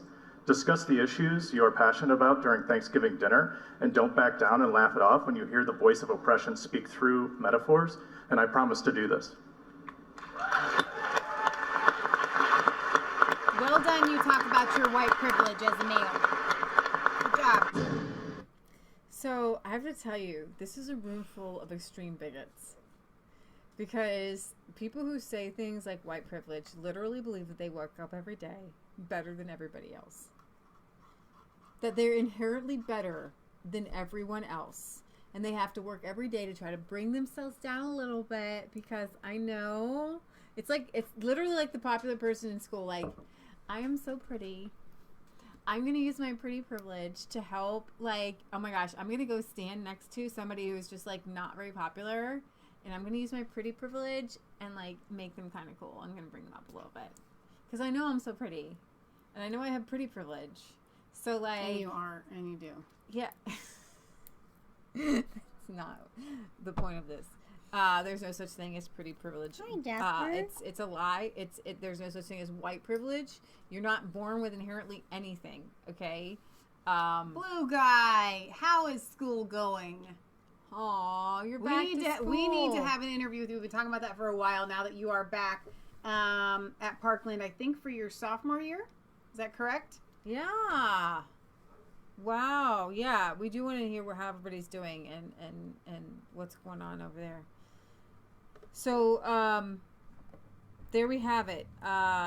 It's embarrassing, you guys. It's so embarrassing. But what does this mean for us? First of all, this tape sets the captives free. Yes. We finally have proof. Like, I can always go back to this. There was more to it, though, and I wish that you had it. But it's okay. Don't look for it. We can just bring tell it them. up and no, play it's fine. more of it. I'm choking myself There's here. so much to it. Really he just kind of goes into how they can make corrections, how they can fix it for next time, and they've been doing it. Yeah. It's very, very disturbing. We want to make the world a better place. We can make the world a better place, align it more with our values. Right. There are studies that show that Googling something it can change. It does change election results. It literally, you can move people's minds by and that fill-in bar on Google, and we all know this, right? We talk about this all the time.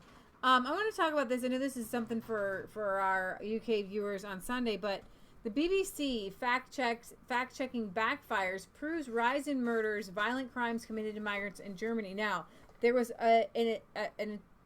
not a specific attempt, but a young Turkish man in Germany was set to commit a terror attack. And I'm going to see if I can find this, because Paul Joseph Watson tweeted this out earlier, and I retweeted it. Breaking news. Storm Bear says, alert, Hurricane Florence had a direct hit on Brunswick Nuclear Power Plant in North Carolina. Okay, this is the second terror attack. Okay, this is the second one. Okay, there was a terror attack in Nîmes Fear Terror. Today, police in France have arrested a man on suspicion of attempted murder after he plowed into a crowd with a car, shouting Allahu Akbar. 32-year-old suspect mowed down two victims who have been rushed to the hospital following the shock incident at 1 a.m. in southern France, where bystanders had gathered in preparation for the region's annual grape harvesting festival. The man was reported to have sped the car towards a crowd of 50 people outside of the L'Instant bar. Witnesses said the man had tried to flee the scene, but had been stopped by bystanders before being arrested by police. Wow. The victims had been standing behind barriers when the car hit them. barriers to stop cars from hitting people. That's awful. They were rushed to a nearby hospital in stable condition, having suffered injuries to their lower limbs. Wow. There was a terror attack today in France, and it would have been a lot worse. It should have been a lot worse, but praise God, it wasn't a lot worse. There was another terror, and maybe I shared it somewhere else. We'll go back to. So I did a quick search on that. I can't find it exactly, so I'll check back in a few minutes to see about that nuclear plant that got hit.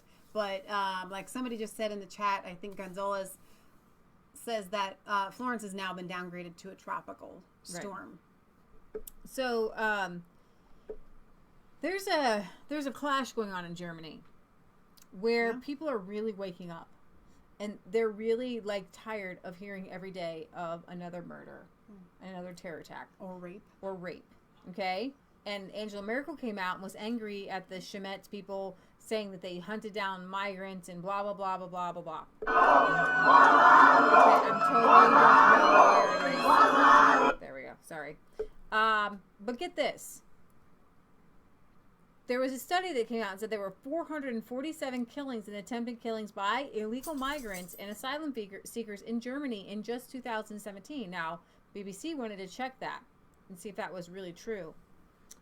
And their attempt to clarify the situation was less helpful than they might have intended.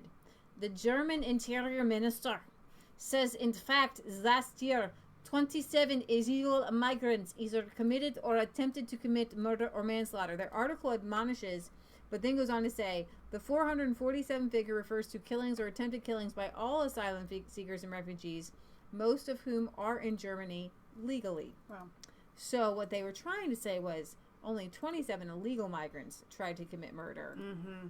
But if you're talking about all migrants and asylum seekers, it's 447. That is huge. Wow. So the BBC team also boasts that overall crime in Germany has fallen to its lower levels.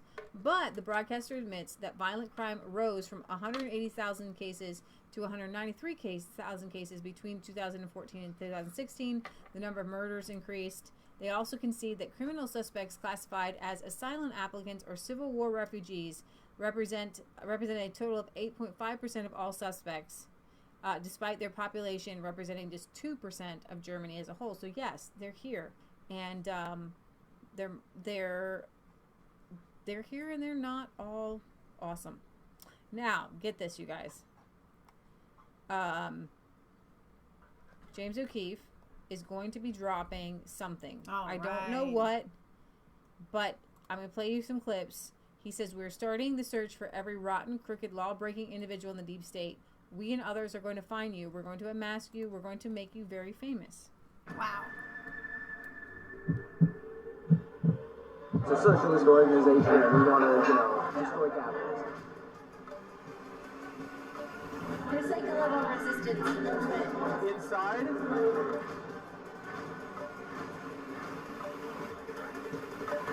Kind of like the Nixon goes through type of thing.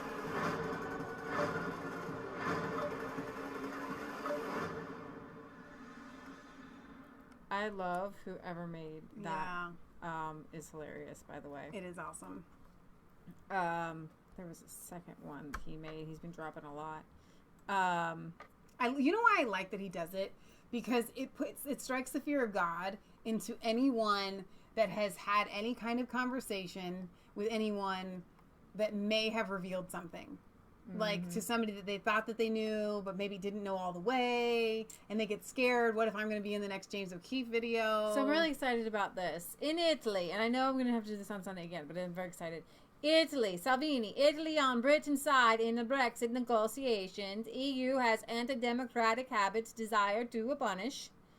Oh my gosh, you have to see. Bring up Nigel Farage in the EU to Viktor Orban. See if you can find that. Viktor Orban, EU, Nigel. He probably has a clip on his Twitter or something. It's so good. Italy's deputy prime minister, and you know what? Justin Hughes sent it to me. So okay. And Minister of Interior Matteo Salvini has announced that Italy is on the British people's side in the Brexit negotiations, criticizing the EU's anti-democratic habits and desire to punish. In a BBC Hard Talk interview, he says, now there's been a great effort by Michael Barnier, the chief European Commission negotiator on the Brexit, to keep and maintain European unity. And yet you have said recently that you think, and I'm using your words. Oh, this is a questionnaire, but I'm sure they were Italian. Is trying to swindle the UK out of Brexit, and the Brexit that they voted for. What do you mean by that? Let's see if they are in English here. One interesting challenge facing all of the members of the European Union today. That was British. I totally botched it. Now, there's been a great effort led by Michel Barnier, who's the chief commission negotiator on Brexit, to keep and maintain European unity. And yet you have said recently that you think the EU, and I'm using your words, is trying to swindle the UK out of the Brexit that it voted for. What do you mean by that? On more than one occasion in the past, don't forget the European Constitution when citizens voted against the wishes of Brussels, and they made citizens vote again until they got what they wanted. There is typically an attempt on the part of Brussels to punish. They are not negotiating, they want to punish a government and a people that voted against their expectations. So if you sit at the negotiating table, you have to start with some political goodwill. If you start with the idea of punishing or attacking, you're not going to be a good negotiator. So I guess the specific question for you is, will Italy, the Italian government, encourage France and Germany to be more flexible and to make real concessions to the UK? Yes, I think the people's mandate must be followed. We have to foster good relations and nobody should be punished. The Italian government is on the side of the UK government in our mutual interest. Yay. Well said. That's well said, Salvini. I like it. No, it's really great. Yeah, that's good. We got to have have some... pull this up? The Nigel Orban thing? Yeah. Alrighty, let's go to Nigel. You guys are going to see this again on Sunday. Well, they'll like it. Here, I haven't seen it. You can try those. Okay, new earbuds. Here we go. Well, they're cheap. They're not irate. EDFF, Mr. Farage. Well, Mr. Orban, thank God there's at least one European leader prepared to stand up for his principles, his nation, his culture and his people in the face of such extreme bullying. Thank God you're there, is all I can say. And I'm sure for Hungarians of a certain age, today will have brought back many dark memories. You're here at a show trial, where a bunch of political non-entities get up and point the finger and scream, enjoying themselves with their afternoon hate. And the chief prosecutor, the commissar that comes from the unelected government, he has the audacity to lecture you on democracy. You don't know what you're talking about.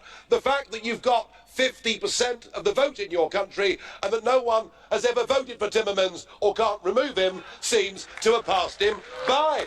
How many times have you he's also telling you you're not getting your judicial appointments right, you've got to change things. This the man who's one of the bosses of a European Commission that appoints Martin Selmayr driving a coach and horses through all the rules that exist here. You're being told what is really happening here, Mr. Orban, is they're just updating the Brezhnev doctrine of limited sovereignty. There's no point pretending in this union you're independent. There's no point pretending you run your own country. And Article 7 is the new method of adopting that. They want to strip you of your voting rights. They want to stop giving you European funding. And all of it because you have the audacity to stand up to George Soros, the man who has poured $15 billion all over the world in trying to break down the nation states, to get rid of our traditional forms of democracy. And in Hungary, of course, he spent money to promote illegal immigration into your country, and you, quite rightly, have stood up to him and closed him down. I wish we all did the same.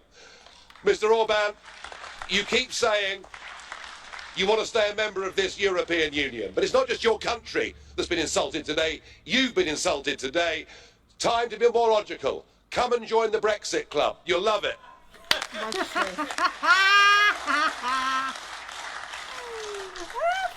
great. It is so much fun. Oh my goodness. I love Viktor Orban, by the way. Me too. I want to be his friend. Like, he looks like the kind of guy I would like to sit down and just have a meal with or something. He looks funny. Like he has does a really look good like he has sense a of good sense of humor. Yeah. And watching Nigel just go like that. So I need to let you guys know that Anne-Marie Waters has been suspended from Twitter. I'm not even kidding you. Here she is on Gab, and she says, I was thrown off Twitter for saying that Muslims are raping girls in Rotherham, but the police care more about tweets. So just to repeat, Muslims are raping girls in Rotherham, but the police care more about tweets. So if you're not on Gab, go, if you want to find her, go find her there. I don't know if Milo's there. I do not have time to do Gab. I do too many other things. Okay, so I have been kicked off Twitter, which was always going to happen, really, wasn't it? I don't know how long I've been stuck on 76,000 followers anyway, so I'm not sure it was as effective a tool as it could have been. Obviously, I didn't want this to happen. Obviously, I would like to keep my Twitter account, and obviously we are appealing it. But I will say that I don't think I've ever felt more determined. And I've been kicked and attacked from left, right and centre. And I don't think I've ever felt more determined than I do today. This isn't going to stop us. This isn't going to stop the truth being told. I was kicked off for saying that the rape gangs, the organised rape gangs, are made up of Muslims. This is the truth. And I'm getting rather tired of being attacked for pointing out obvious truths. The press is still calling these men Asian, by the way, which is an actual slur. But anything to avoid telling the uncomfortable, embarrassing truth about the religion of peace. Now, I have been attacked. I was attacked by Labour colleagues for telling the truth, the embarrassing truth about the religion of peace. And I was smeared by UKIP for telling the embarrassing truth about the religion of peace. I'm used to this. So if you think Twitter or any of this establishment who think they can shut us down, who think that if they cut off our tools, somehow the truth is going to go away and we're all just going to disappear. What makes you think that is beyond me. Okay, so tomorrow I will be in Sunderland at the DFLA rally there, and I will be speaking, and I'll be speaking for rather longer than usual because I have quite a few things to say. I have had a lot of emails this morning, which I want to say thank you for, from people who say they're now going to join the party because of my Twitter suspension. One woman said to me something very interesting, which I really liked. She said, you're not, the reason I'm going to join you is because you're clearly not controlled opposition, you are actual opposition. And I agree with that. We're not going to bend or be intimidated or change what we say because someone is embarrassed by the truth. We are not controlled opposition. It's very well put. We are opposition to the status quo. And this party, less than a year old, has achieved incredible things. After just 3 weeks after we finished our registration, we came in with more votes than every established small party in this country, and within spitting distance of the big two on 2 different seats. We have done extraordinary things, and we will continue to do extraordinary things with or without a Twitter account. I can't. It's seriously. But it is kind of like being muzzled because that's how you interact with the people that follow you. It's how you interact with the people that oppose you. It's called public debate. And if they're going to censor public debate on the basis of hate speech, and that is... But they're allowed to say anything against Donald Trump. Anything about Republicans. You can say Republicans are xenophobic all day long, but you can't say, literally, you can put Donald Trump and Make America Great People and deplorable. Literally, what is it for Clinton to go up and say Donald Trump supporters are deplorable? Isn't that the same as her saying I felt Muslims? that was hateful. What if she had said Muslims are deplorable? Absolutely. What if they literally said Muslims are deplorable? Right. It's hate speech, but you're only allowed to hate conservatives. You're allowed to hate Israel. You're allowed to hate. Oh yeah. You're allowed to hate Donald Trump. You're allowed to hate conservatives. You're allowed to hate libertarians. You're allowed to hate. There's so many that you're just not. But here's the thing. They do not, first of all, apply the rules across the board. Right. We don't know what the rules are on Twitter. We don't know what the rules are on Facebook. They don't let you know. They're and they not don't tell you why you've been suspended. If they were to tell you what the rules are, even people on their side would say, well, wait a minute. You can't do that. You have to. I want everybody to be able to say whatever they want. If you want to come on to Resistance Chicks and you have an opposing view, I want you to be able to say that opposing view. I would appreciate it if you would say it respectfully, okay? Right. But on Twitter, it is a public platform. Right. If you want to tweet something out that is hateful against Leah and I, go on ahead. Right. I don't care. Right. I don't care. The only time you're allowed to, and I've said this 100 times before, if what you are doing makes it so you are threatening someone with harm, and you need to be investigated, then that needs to happen. But we have Alex Jones, who has been completely obliterated from the entire internet, and he hasn't been prosecuted. Well, he kind of has. No, he hasn't been prosecuted for a crime. Not for a crime. That's my point. If you should be censored from the internet, you have to have committed a crime that's punishable by law. Exactly. So Brandon Straka runs the Walkaway movement in October. He's going to say the dates. There's a march on Washington. If you guys are around there, if you want to, I suggest you go. Go. I don't know the details of it. He mentioned, I don't know if he tweeted out an interview that he did with Alex Jones or mentioned Alex Jones' names, but it had to do with Alex Jones. And he was suspended for 30 days from Facebook from communicating with his people about the Walkaway campaign. Now, he is on Alex Jones doing advertisement for his Walkaway campaign because that's where the people are that would join. A lot of them would join. So this is an interview he did later with an Australian news network about this. So I'm going to play this for you. I do want to play it. I want to play it. For those of you that are just joining this coverage of this story, because we've talked about it a lot, this gay barber has come out with #WalkAway why he left the Democratic Party, because they do not represent the minorities. Yesterday afternoon, Strzok like they tweeted claim. that Facebook had suspended his account, saying, I quote, "I was banned from mentioning my interview with Alex Jones. Can anybody help?" Strzok received messages from Facebook that his account had been blocked for 30 days. The company said his post goes against Facebook's community standards. In a statement to i24 News, Facebook explained why they suspended Strzok's account. The company says that his account was incorrectly temporarily blocked and his access has now been restored. They say the block was triggered by the incorrect removal of a post that did not break Facebook's community standards. The post has been restored, and Facebook has apologized to Brandon for any inconvenience they may have caused. Brandon, you're here in studio and you're shaking your head. Facebook has not apologized to you? I'm learning so much just from listening to you. You always learn a lot of things clear cut. No, I have not gotten that apology, but it's nice to hear it through you. All right. Well, Facebook tells i24 News that this was a mistake. Do you buy that? You tell Facebook that I don't believe them. Yes. All right.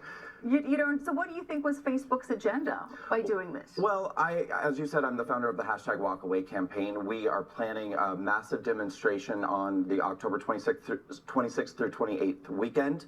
It's our Walkaway March on Washington. I've been posting about this constantly, and I depend on my communication with the group to be able to pull this off. We're trying to fundraise. We're trying to organize. It's gotten a lot of media attention, and I believe that they were trying to shut down our ability to carry out this March on Washington. That's what I believe. Wow. So that's actually not, it's true. I wish that he was being interviewed by some sort of, I wish Tucker would have him on. Time for our comic relief. Nancy Pelosi. So if you don't know, one of us is Nancy, one of us is Maxine whenever we say something stupid, okay?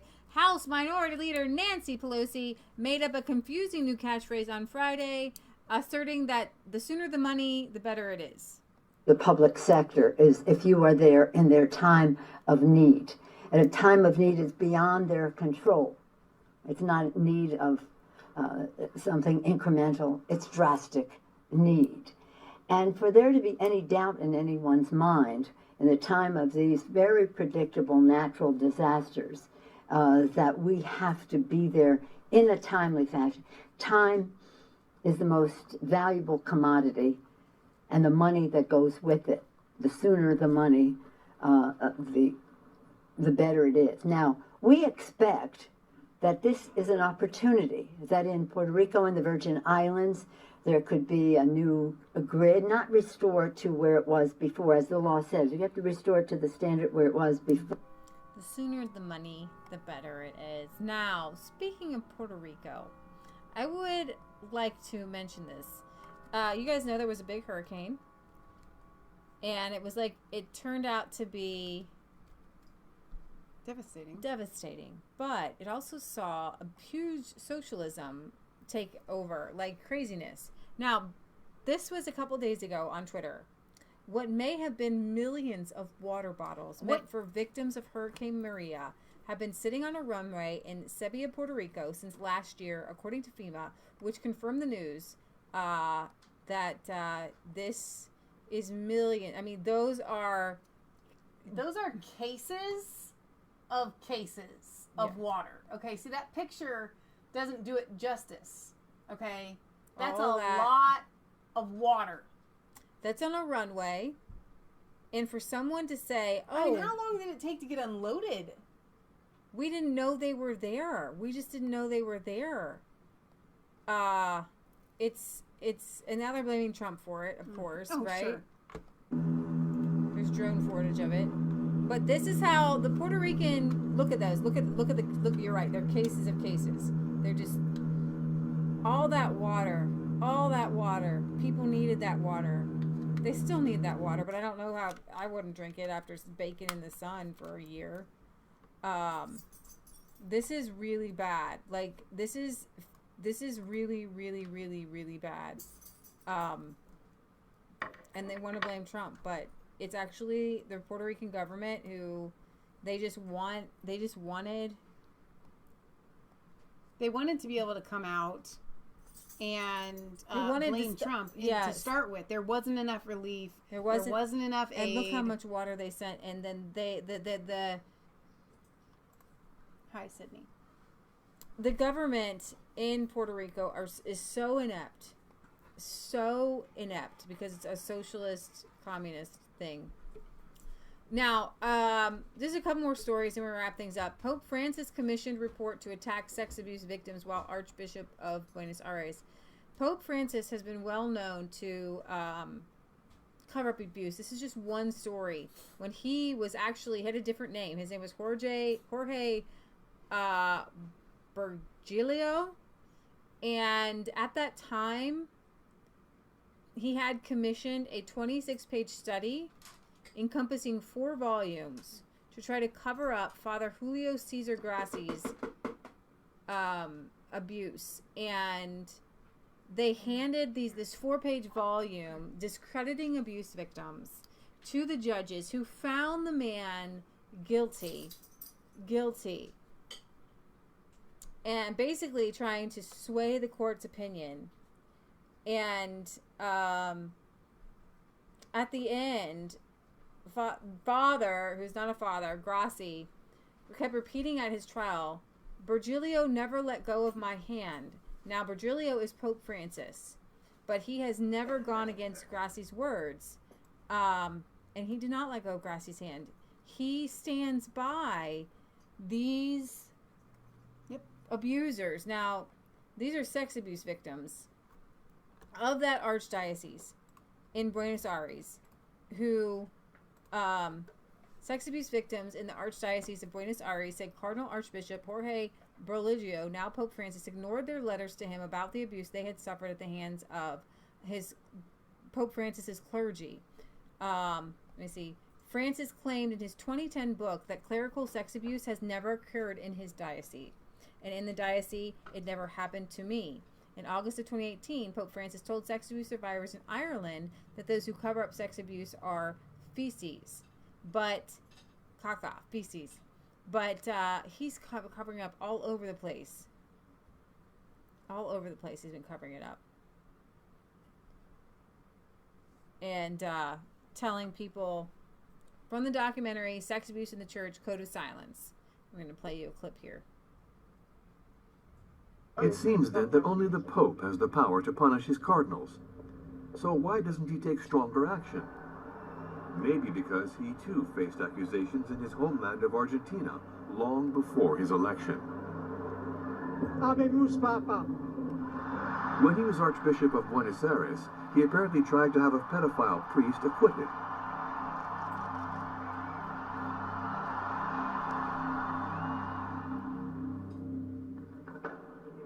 To understand, we took one last flight.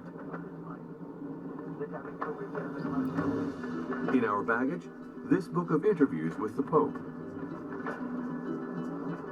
On page 64, the Pope tackles the question of pedophile priests. He writes, "It never happened in my diocese." On the Holy Father's word, but is it the truth?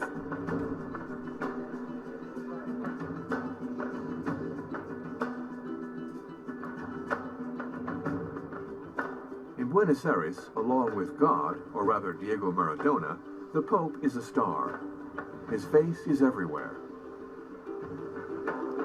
And yet, some refuse to share in this iconographic cult.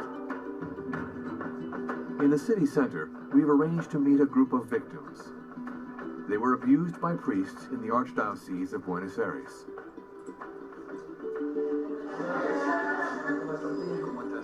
They alerted Pope Francis when he was their Archbishop.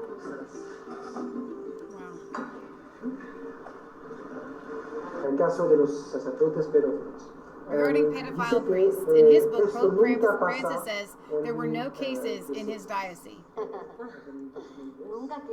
He wants people to believe that, but it's a lie. Who here tried to contact him when he was Archbishop? Who tried? All of us. And who received a reply? None of us. He receives all of the celebrities like Leonardo DiCaprio and opens his door to them. And for us, not even a quick letter to say he was sorry. I don't expect anything from him. I don't believe in him. I suffered a lot, and I'm very disappointed. Because the Pope did nothing when he was Archbishop here. Everyone told me, write to him. He's bound to reply. But nothing. I suffered, and now I'm very disappointed. Not making it up, Jack. These people ain't making it up. And Pope Francis held the little pedophile priest hand, said, "It'll be okay. It'll be okay, pedophile priest." You know what else he said? He said that this exposing of the bishops and the clergy who are pedophiles is an attack from Satan because we all sin. Let that sink in for just 1 second. Yeah, he said that the exposing of the bishops that committed pedophilia to people in their churches is an attack from the devil because we all sin. Okay, the Pope Francis doubles down on Satan accusing the church claim, tells Christians to accuse themselves. Pope Francis yet again stated the accusatory attitudes were of the devil, arguing that Christians can respond to wrongdoing only with mercy and forgiveness.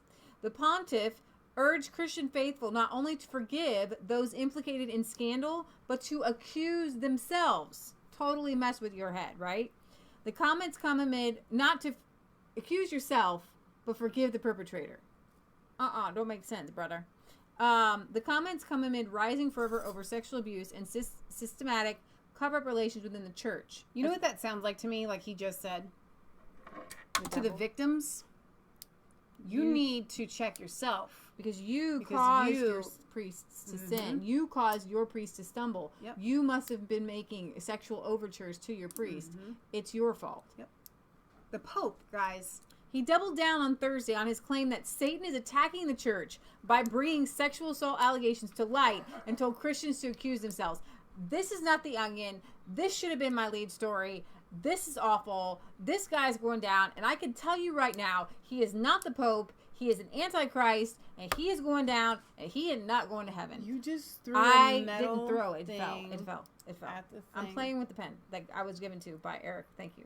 It's a fidget pen. It's a fidget very pen. convenient. Okay, so Francis made the remarks in his Thursday homily, okay, at Dominus Sanctae Marthae, saying that only those with a merciful attitude towards church officials practiced the love of God, while those who sought to accuse clerics of abuse or cover-ups entered into the logic of the great accuser. The pontiff admonished Christian faithful not to badmouth their enemies, but to love and pray for them instead, and thereby follow what he called the folly of the cross.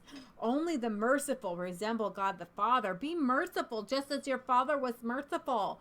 This is the path that goes against the spirit of the world. He reflected on the passage from the Gospel of Luke in which Jesus commands his disciples to love your enemies, do good to those who hate you, bless those who curse you, praise for those who mistreat you.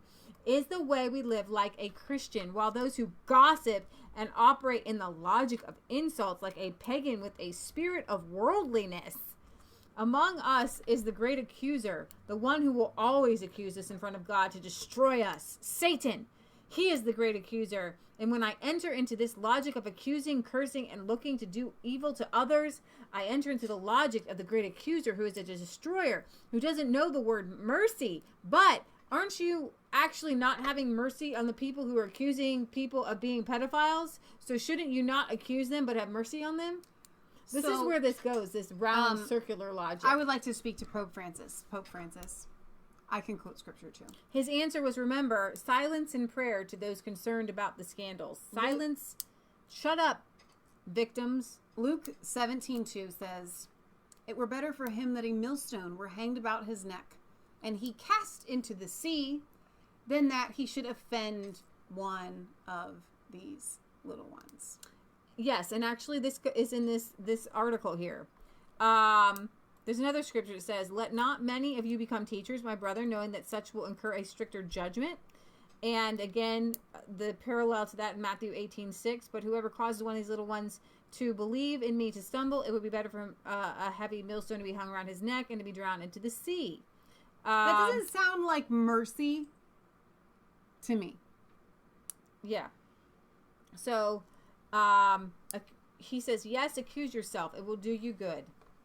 The only licit accusation that we Christians have is to accuse ourselves. For others, there is only mercy because we are children of the Father who is merciful. So when Jesus called out the scribes and the You are of Pharisees, your father, the devil. Well, he's doing that. He's telling everybody who's calling out the abusers that they are of the devil. So it's okay for him to accuse because he's the Pope. It's circular reasoning. It never comes to an end. Right. So I don't want to play this because I don't want to watch it again. But Tucker, if you guys want to watch something funny, Tucker interviewed Michael Avante, the porn star's lawyer, and it was epic. And he, at one point, I'll just play this little clip. Why is she still? How do you have a show and you're this ignorant? How is that Here's possible? what I know for a fact is that your client is not thriving. And for you to look at me in the eye and say she wants to perform in strip clubs with people throwing stuff at her is insulting to her. People don't do that unless they have no... Okay, so when I watched this and the way he was defending Stormy Daniels and saying, you're making a living off this girl who now is literally to pay your bills, is stripping in seedy clubs in tiny little towns all over America. She's not getting rich off of this. He has been over and over again on every major network, rubbing shoulders, getting meals, you know, like getting millions of dollars, like making money off of this poor woman, okay, who is totally obviously messed up, probably demon possessed, because you can't do that stuff without being demon possessed. And I'm sorry, and probably Troy's gonna take YouTube's gonna take me off for saying Hate that. speech. But don't hate her. I love people. I love to stand up for victims. And what Tucker does here is so manly and so godly. I am, but I wanted to say okay, my you said reaction. you weren't gonna play it. I'm gonna play this tiny clip. He Okay. He goes on for like 13 minutes. Oh wow. How did I miss that? It's so manly and so godly the way he's like, well. Why is she still? How do you have a show and you're this ignorant? How is that Here's possible? what I know for a fact is that your client is not thriving. And for you to look at me in the eye and say she wants to perform in strip clubs with people throwing stuff at her is insulting to her. People don't do that unless they have no choice or if she just likes it. Is that what you're saying? Tucker, now you're the defender of my client. You don't know anything It's about pathetic. my You're exploiting her. You don't know anything about my client. Exploiting I my know client. that she's working in a strip club You gotta in let me Richmond. finish. Can I finish? Please do. All right. I've done a remarkable job for my client, and she'll be the first one to tell you that. And had you listened to any of her interviews or seen any of her comments, you would know exactly what she thinks of me. I'm not done. I am not exploiting my client. I'm representing my client to the absolute. So when she wants to get your legal advice, does she have to pretend to be a booker from CNN to get through to you? You know, that's disgusting. Why don't you show What's some disgusting respect? is Why don't you you are show some thriving respect and to my she is client and me and stop calling us a porn star and a creepy porn lawyer? The boot fits you though. Like she's a porn star. Stop calling my client a porn star. But she is. Like that's how she made her living. If you've got that big a problem with porn, do you have that big a problem I'm with not porn? making fun of. When's the hold on, last time? slow When's down. the last time you saw porn? Oh, you busted me. Actually, maybe humiliation porn. No, That's why I watch you on CNN. No, but when's the last time you? When's the last time you viewed porn? You're a little Do you have a creepier problem with even it? than I Do you have a problem realized. with porn? You are even creepier than I realized. You're What's the dodging problem with the with porn? question that I have asked you Let me ask you a question. Do repeatedly. you believe that people that view porn should watch your show? I'm not even sure what that question means, but I will say this, Do you? sincerely, that I have never attacked Stormy Daniels. Yes, you have. I Repeatedly. think you are exploiting her, as I've said 5 times, and you haven't answered the question, which is, why is it that her life has stalled, and your life you're planning a new career as a politician, and like so many lawyers, you were taking advantage of her. And you pose as a feminist hero because you are shameless, and the other channels let you get away with it, but you're an exploiter of a woman, and you should be ashamed of it. And Mic drop! Mic drop! Drop the mic! Drop the mic! Drop the mic! I love Tucker Carlson! Protect the mic and the people's ears. Michael Levante wants to run for president, by the way. He holds rallies. No, he doesn't. Yes, around No, the country. he He does says not. things. Funny things. Like he's not sane. And CNN is using him too because he's not really smart. So he like went to the lowest of all low colleges, they said. Like the worst of all colleges. The colleges that people laugh at for being a lawyer. So law school. I thought that might be funny, and that's what a man really looks like. Like that's like mic drop. Like you do know that when CNN has her on and talks to her like she's a normal person, but it is not normal to be a stripper. Right. Not normal to be a porn star. Something is severely broken in these women who do this. Right. And nobody ever actually retires from being a porn star. They just they just kind of, I don't know. It's not something. It's, you guys. It's awful. It's awful. It's awful. And Tucker here, just manning up, defender of all. It's just awesome. Robert Bone says, what's the difference between a catfish and an attorney? One is a scum-sucking bottom dweller, and the other is a fish. And by the way, You're dozens of very, people who very used right to about work that. for Hillary Clinton's presidential campaign and a number of Clinton initiatives went on to work at Google and vice versa. I think it was like 250. At least 12 employees from the Clinton Global Initiative, I think, didn't that one shut down? Yeah, I think it did once she didn't become president. And the Clinton Foundation and the Clinton Health Access Initiative went on to work for Google, while at least 15 Google employees went on to work for Hillary for America. The list was originally developed by Adam Townsend on Twitter. So here's a whole list of these guys, all their names, who just vice versa. You might as well just call Google the Clinton Democratic Party thing. So you're going to say something. We have a mail call, right? We do have a mail call to do. All right, since Robert is here, we're going to go with Robert's card first that he kind of like overnighted, it seemed, because you just so wrote it yesterday. And this card is absolutely adorable. I want to show you guys that. That's really, really, really cute. Very fitting. It says, when things get weird, remember, so are we. Very, very accurate. Just because you make me smile. Big hug from Louisiana. Robert, he included a very generous donation to Resistance Chicks in here. Michelle said, I'm going to get a gimbal. So. Some just in case funds if the storm does come your way. Just this morning, I said to myself, the next donation that came in, I was going to use to buy. We had purchased a gimbal and it wasn't a good one, so I returned it. And I was going to use it to buy It's a a better thing one. that helps you keep the camera steady. Right. So thank you for that, Robert. I hope you don't mind. I'm going to show this picture because it's really, really cute. A friend of the family came by to visit, so we took a picture by my Jeep. I'm going to omit names just because I'm not sure. You don't have to read the rest of it. They're making babies for their country is kind of what he says there. So that's Robert there. Thank you, Robert. In the flannel. Michelle thanks you for her new gimbal. That's not here yet. Yes, very much so. Tech support. So thank you for that. Thank you. All right, so the next one I want to do is these. Oh my gosh, start with this one. Okay, so we got somebody more bumper sent stickers. 3 separate bumper stickers. Speaking of Jeeps, this is going to absolutely go on the back hilarious of... to me. Okay, you ready? Pro God, pro gun, pro life, pro Trump. We have no Trump stickers on our Jeep, and we will proudly display this one. It made me laugh.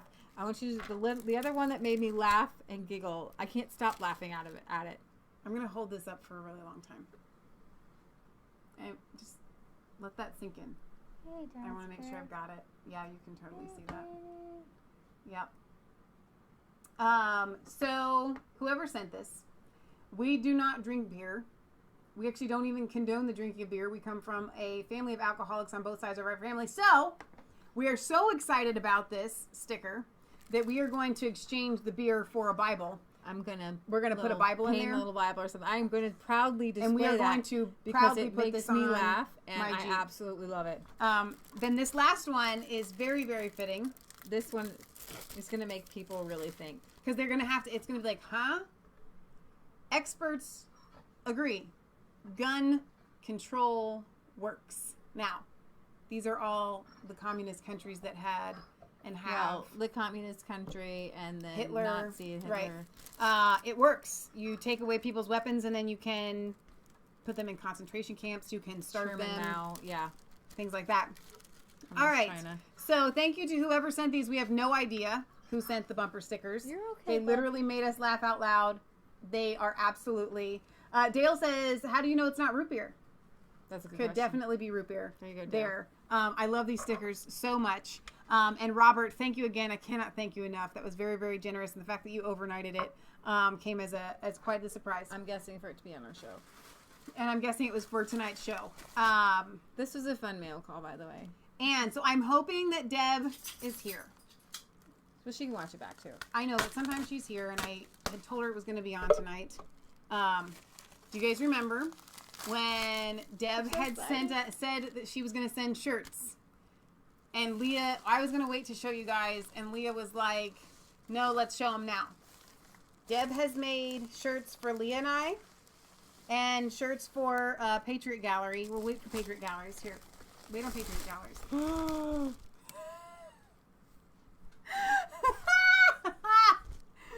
Oh, I'm just going to let you hold up that one.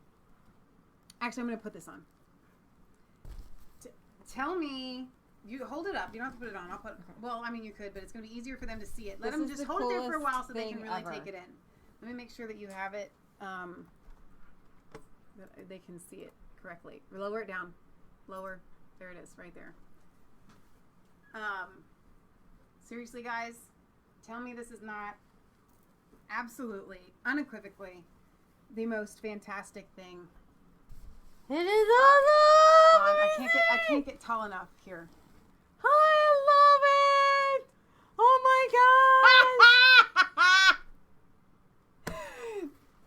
love that. All right, so I need to, while you're putting that on, I need to take care of some business because I should have had this queued up and did not. I'm going to pull up Deb's Etsy store here. Because she makes shirts and other things on her Etsy store. And I want you guys, because you guys often ask, can we send you money? Can we send you donations? Can we send you anything? But what I do want for you guys to do is support the people that support us as well. And Greetings and God bless. Jim accidentally mailed your shirts to me, so I am resending them. Why don't you hold up Mom's while I pull up her Etsy account? I haven't seen this. Because it's going to... Oh, hang on. I can't even. I have to stop. All right. Turn it around, and then I'll read it out loud. Oh, Mom. She made one for Patriot Gallery. It says, Mother of Resistance Chicks. Homeschooled. Reading, writing, arithmetic. Wisdom is the principal thing. Therefore, get wisdom. It is written, there's a Bible there, honorary degree, Patriot Gallery. It's not just a conspiracy theory if it's the truth. Tell me that is not a custom shirt for Patriot Gallery. She actually asked me. I taught them everything they know. Oh, I forgot that. And she put 2 little girls on there. Absolutely adorable. She had asked me if I would send a picture, Mom, of you in the shirt. And I think I think we can get her to. Now, y'all people won't get to see it. Just Debbie will get to see it. So let me open this up here, and I really want to get her Etsy site. Now, I have it also in the description of all the videos. You'll see all the things that I want you guys to be. Maia's store. And we've got Josh Rodgers on there. Young Living. GoinBatty with all the stuff that they do there. Let's see. Sorry. I want to make sure that I get the right one. I could just go to one of the videos and grab it. And then I'm also going to drop this in the description. But I can't even tell you how excited. I just like looking at it. I am about... This is so cool. About these shirts. It is so cool. Sorry, Debbie. I have so many emails from you that I want to make sure that I'm getting the so people buy, who are the Resistance Chicks? Oh, they're us. That's us. I know. I love it. Let's see. Okay, that's the one that doesn't have the right one in it. I really should just pull this from one of the videos. But I'm so excited about this. It's blowing my mind just how much fun these are. So she has other ones. One that you guys all need a shirt. You need to be wearing Resistance Chicks actually shirts. Let me see if I can. Let me show you guys this really quick. I like this one that she had sent. Let me go over here. That's really too small for me to read. You know you're a truther if you can check the entire list. You know QAnon's. That's covering that up. Q doesn't stand for QuickBooks. You've watched The Matrix at least 5 times. You know the deep state is a mental condition. You are not politically correct. You took the red pill and will never sleep again. You know what Trump cards are. You know God is in control. How did you do? Are you a truther? I love that shirt. And she has several more. Like I said, I'm just going to let me just pull up one of my other videos and grab it from the description. So that I can get you to her Etsy store. She had originally sent me one that was the wrong, and that's why I'm struggling here. The wrong address. So anyway, do you have a song that you want to sing while I'm looking this up? Oh, come on. Sure you do. A guitar song or a cappella song? Whatever. I don't have one off the top of my head. I'll sing the water again. Nothing like the water. There's Michelle. Oh, I unplugged my Bible study again while we've got some silence Good here. idea. My Bible study, I love doing those with you guys. They are uplifting to me. When I walk away from it, I'm full. My cup is full just from being with you guys and sharing the Word of God with you. It was a really, really good time. Also, I'm going to plug Mark Anthony's channel. St. Mark the Evangelist. But what I really need to plug is Eric and Kelly. Now, Kelly, put the new title of your show in the thing because I forgot it already. You guys have a new title, and you guys are going to be doing that at 9 o'clock, you and Eric, instead of the Chris and Kelly show, which is going to be really awesome. It's going to be great. So let me hope I have. I have seen what a man can do when the evil lives inside of you. Many are the weak and the strong are few, but with the water we'll start anew. Won't you take me down to the levee? Take me down to the stream. Take me down to the water. We're gonna wash our souls clean. Take me down to the river. Take me down to the lake. Yes, we'll all go together. We're gonna do it for the good Lord's sake. I have fallen so many times for the devil's sweet cunning lies. This old world has brought me pain, but there's hope for me again. Won't you take me down to the levee? Take me down to the stream. Take me down to the water. We're gonna wash our souls clean. Take me down to the river. Take me down to the lake. Yes, we'll all go together. We're gonna do it for the good Lord's sake. I tried my hand at the Bible, tried my hand at prayer, but now nothing but the water is gonna bring my soul to bed. All right, so I've got Debbie's store up here. So I'm going to take you guys right to it without further ado, and I'm going to put the link in the description, and I'm also going to drop it in the chat. So she has several different products. It looks like she's got phone cases, she's got pillows, and here are some of her shirts. Now, the one that I felt like a lot of you guys would be interested in is this one. It says, I am awake, I've been red-pilled. I love it. I absolutely love this shirt. She had asked me, Debbie, after she created these for Leah and I, if I would prefer that one. And I'm like, I love, love, love that shirt. But no, this is the one. This is absolutely the one that I wanted. So thank you again for that. She has so many t-shirts here. She's got Christian ones. This is awesome. Jesus, Isaiah 61:1 sets the captives free. What else do we have here? We've got mugs. I can only imagine. The Lord is my strength and my song. All right, so this one she showed me, and I absolutely love it. Look at this.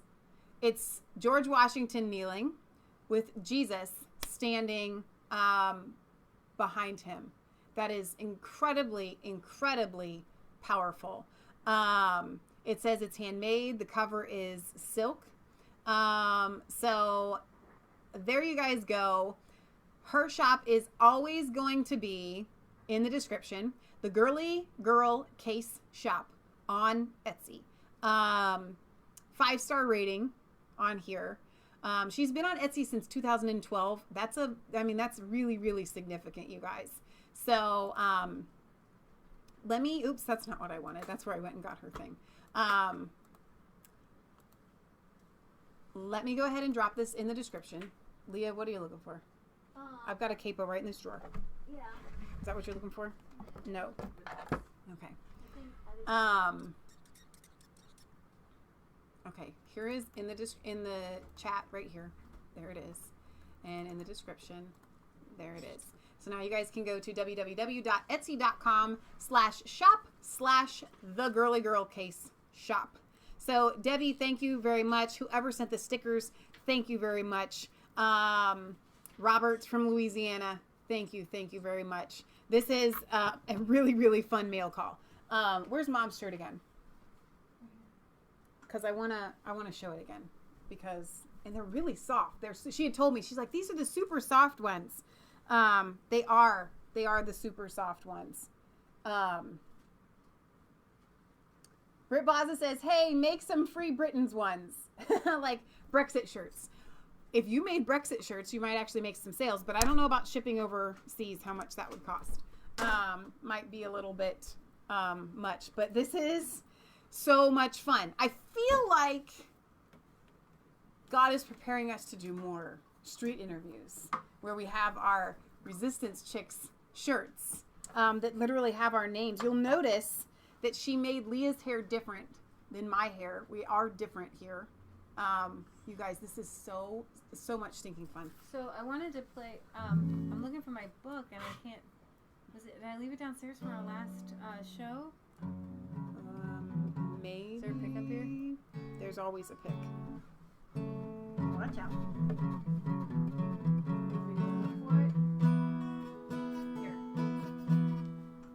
Are you gonna just try and play it?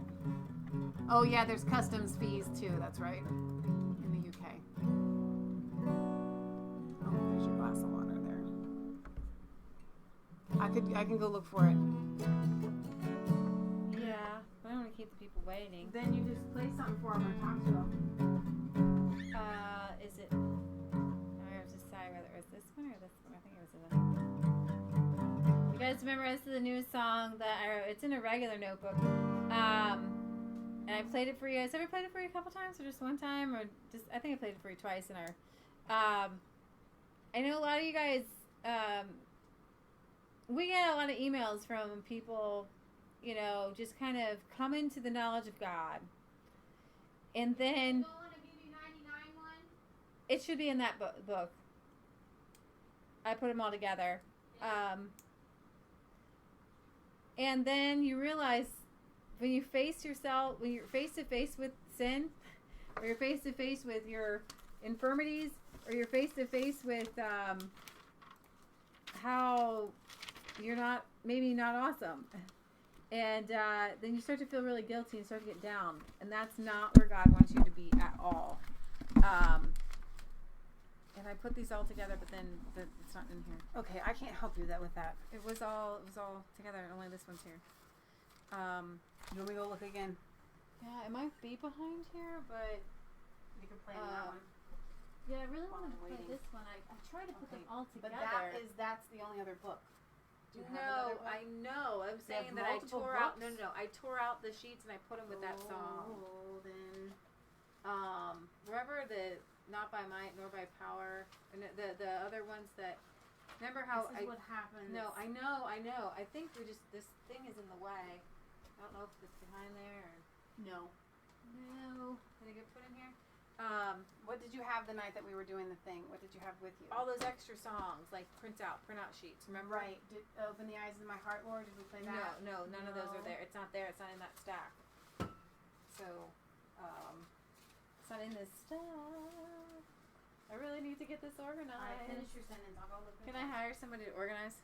So, anyways, and you see yourself in a position where things need to change and you don't know how to make them change and you're stuck. I got one message from a woman who was abused as a child, then in a bad marriage, then she got hooked up with a lesbian, and then she's like, I don't want to be a lesbian anymore, and she lived with this woman for like 6 years, and so she's been through a lot, and it really messes with your head when you've been through that much stuff.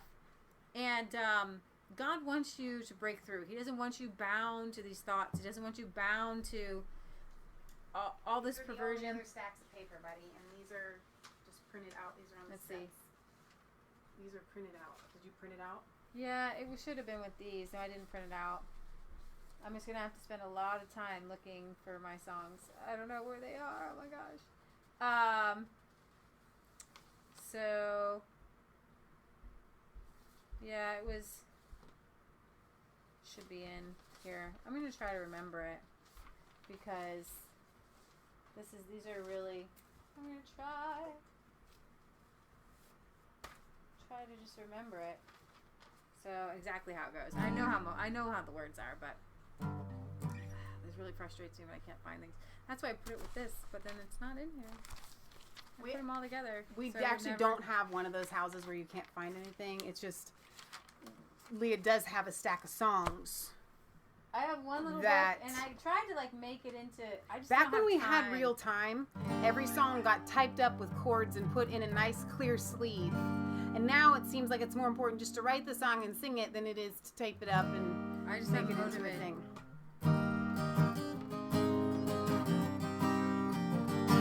That's too sick.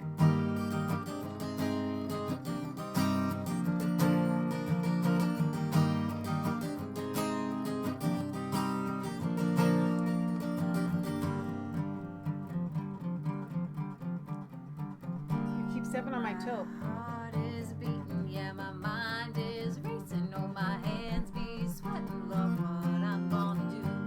I'm standing at a crossroads, I look right, I look left. Father, help me choose a road that is best. He said, one road is narrow and the other is wide. One leads to death and the other to life. I spilled my blood on Calvary so you could walk this path of a life with me. So you could walk this path of a life with me. He said, my heart is beating, yeah, my mind is racing. Oh, my hands be sweating, oh, what I'm gonna do. I'm standing at a crossroads, I look right, I look left. Father, help me choose a road that is best. She said, one road is narrow and the other is wide. One leads to death and the other to life. He said, I spill my blood on Calvary so you can walk this path of a life with me. You can walk this path of a life with me. He said, my mind is dirty, all my hands unclean. I can't unsee what these eyes have seen. When I look in the mirror, all I see is sin. How can filthy rags be made whole again? He said it's not by might, nor by power, but by my spirit, says the Lord. Not by might, nor by power, but by my spirit, says the Lord.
Gonna trust in the Father, gonna lean on Jesus, gonna move in the Spirit, that's what I'm gonna do.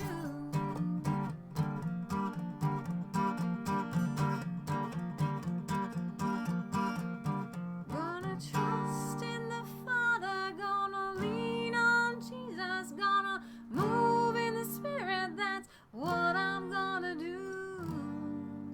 Who needed this song written down? I went high and low in this house. We'll find it somewhere. It's all up there. All right, you guys, we are going to sign off. Thank you for everybody that sent something. So fun. Thank you guys for being here. All of you that watch and stick with Resistance Chicks. Thank you to our moderators who were here today. Do not forget that in 25 minutes, and I'm hoping this is correct, on Kelly P-B_fam channel, you will find Kelly and Eric going live. And I want you guys to go not only check them out if you haven't already, but this is a new show. Now, Kelly had left me the name of the show when I asked her to, and that goes back a minute. So I want to go back and see. It was a really cool name. It's somewhere, Sid. I'm going to find it. Oh my gosh. I have to rewrite it. No, because she's probably getting ready for the show. Well, Fooey, you're going to have to just go to the show and check it out. Freedom Information, Kelly and Eric live. That. I love that. That's really cool. Freedom Information. I love that. Eric and Kelly and Eric live. Really great. But That's not really. a really Freedom good title. Information. I love that. That is absolutely fantastic. So Maia has just put a link in the chat here for you guys to go to their channel here at 9 o'clock for their show in the evenings on Fridays. All right, thank you again. We love you. God loves you. God bless. Remember, it's not just a conspiracy theory. If it's a truth, y'all. It says it right there. Y'all says need it one of right these there. Go and order shirts from Debbie from the Girly Girl Case Shop on Etsy. And we will see you back here on Sunday with our European and UK news. 1 o'clock. 1 p.m. Eastern Standard Time. We have a P.O. Box 107, Milford, Ohio 45150. Remember to check us out on resistancechicks.com. I haven't been updating that with the videos. Maybe I'll have a chance to do that tonight. I need to do that more. I guess I got to thinking people are subscribing and I'm not writing articles because we're really busy. Come winter, I'm hoping to be able to write more. But I want you guys to know that should the worst happen, you will be able to find us. We will find a way to put videos up on resistancechicks.com thanks to Jay. So, see you guys on Sunday. We love you. God loves you. And God bless. That's not what I wanted. There we go. I was cold.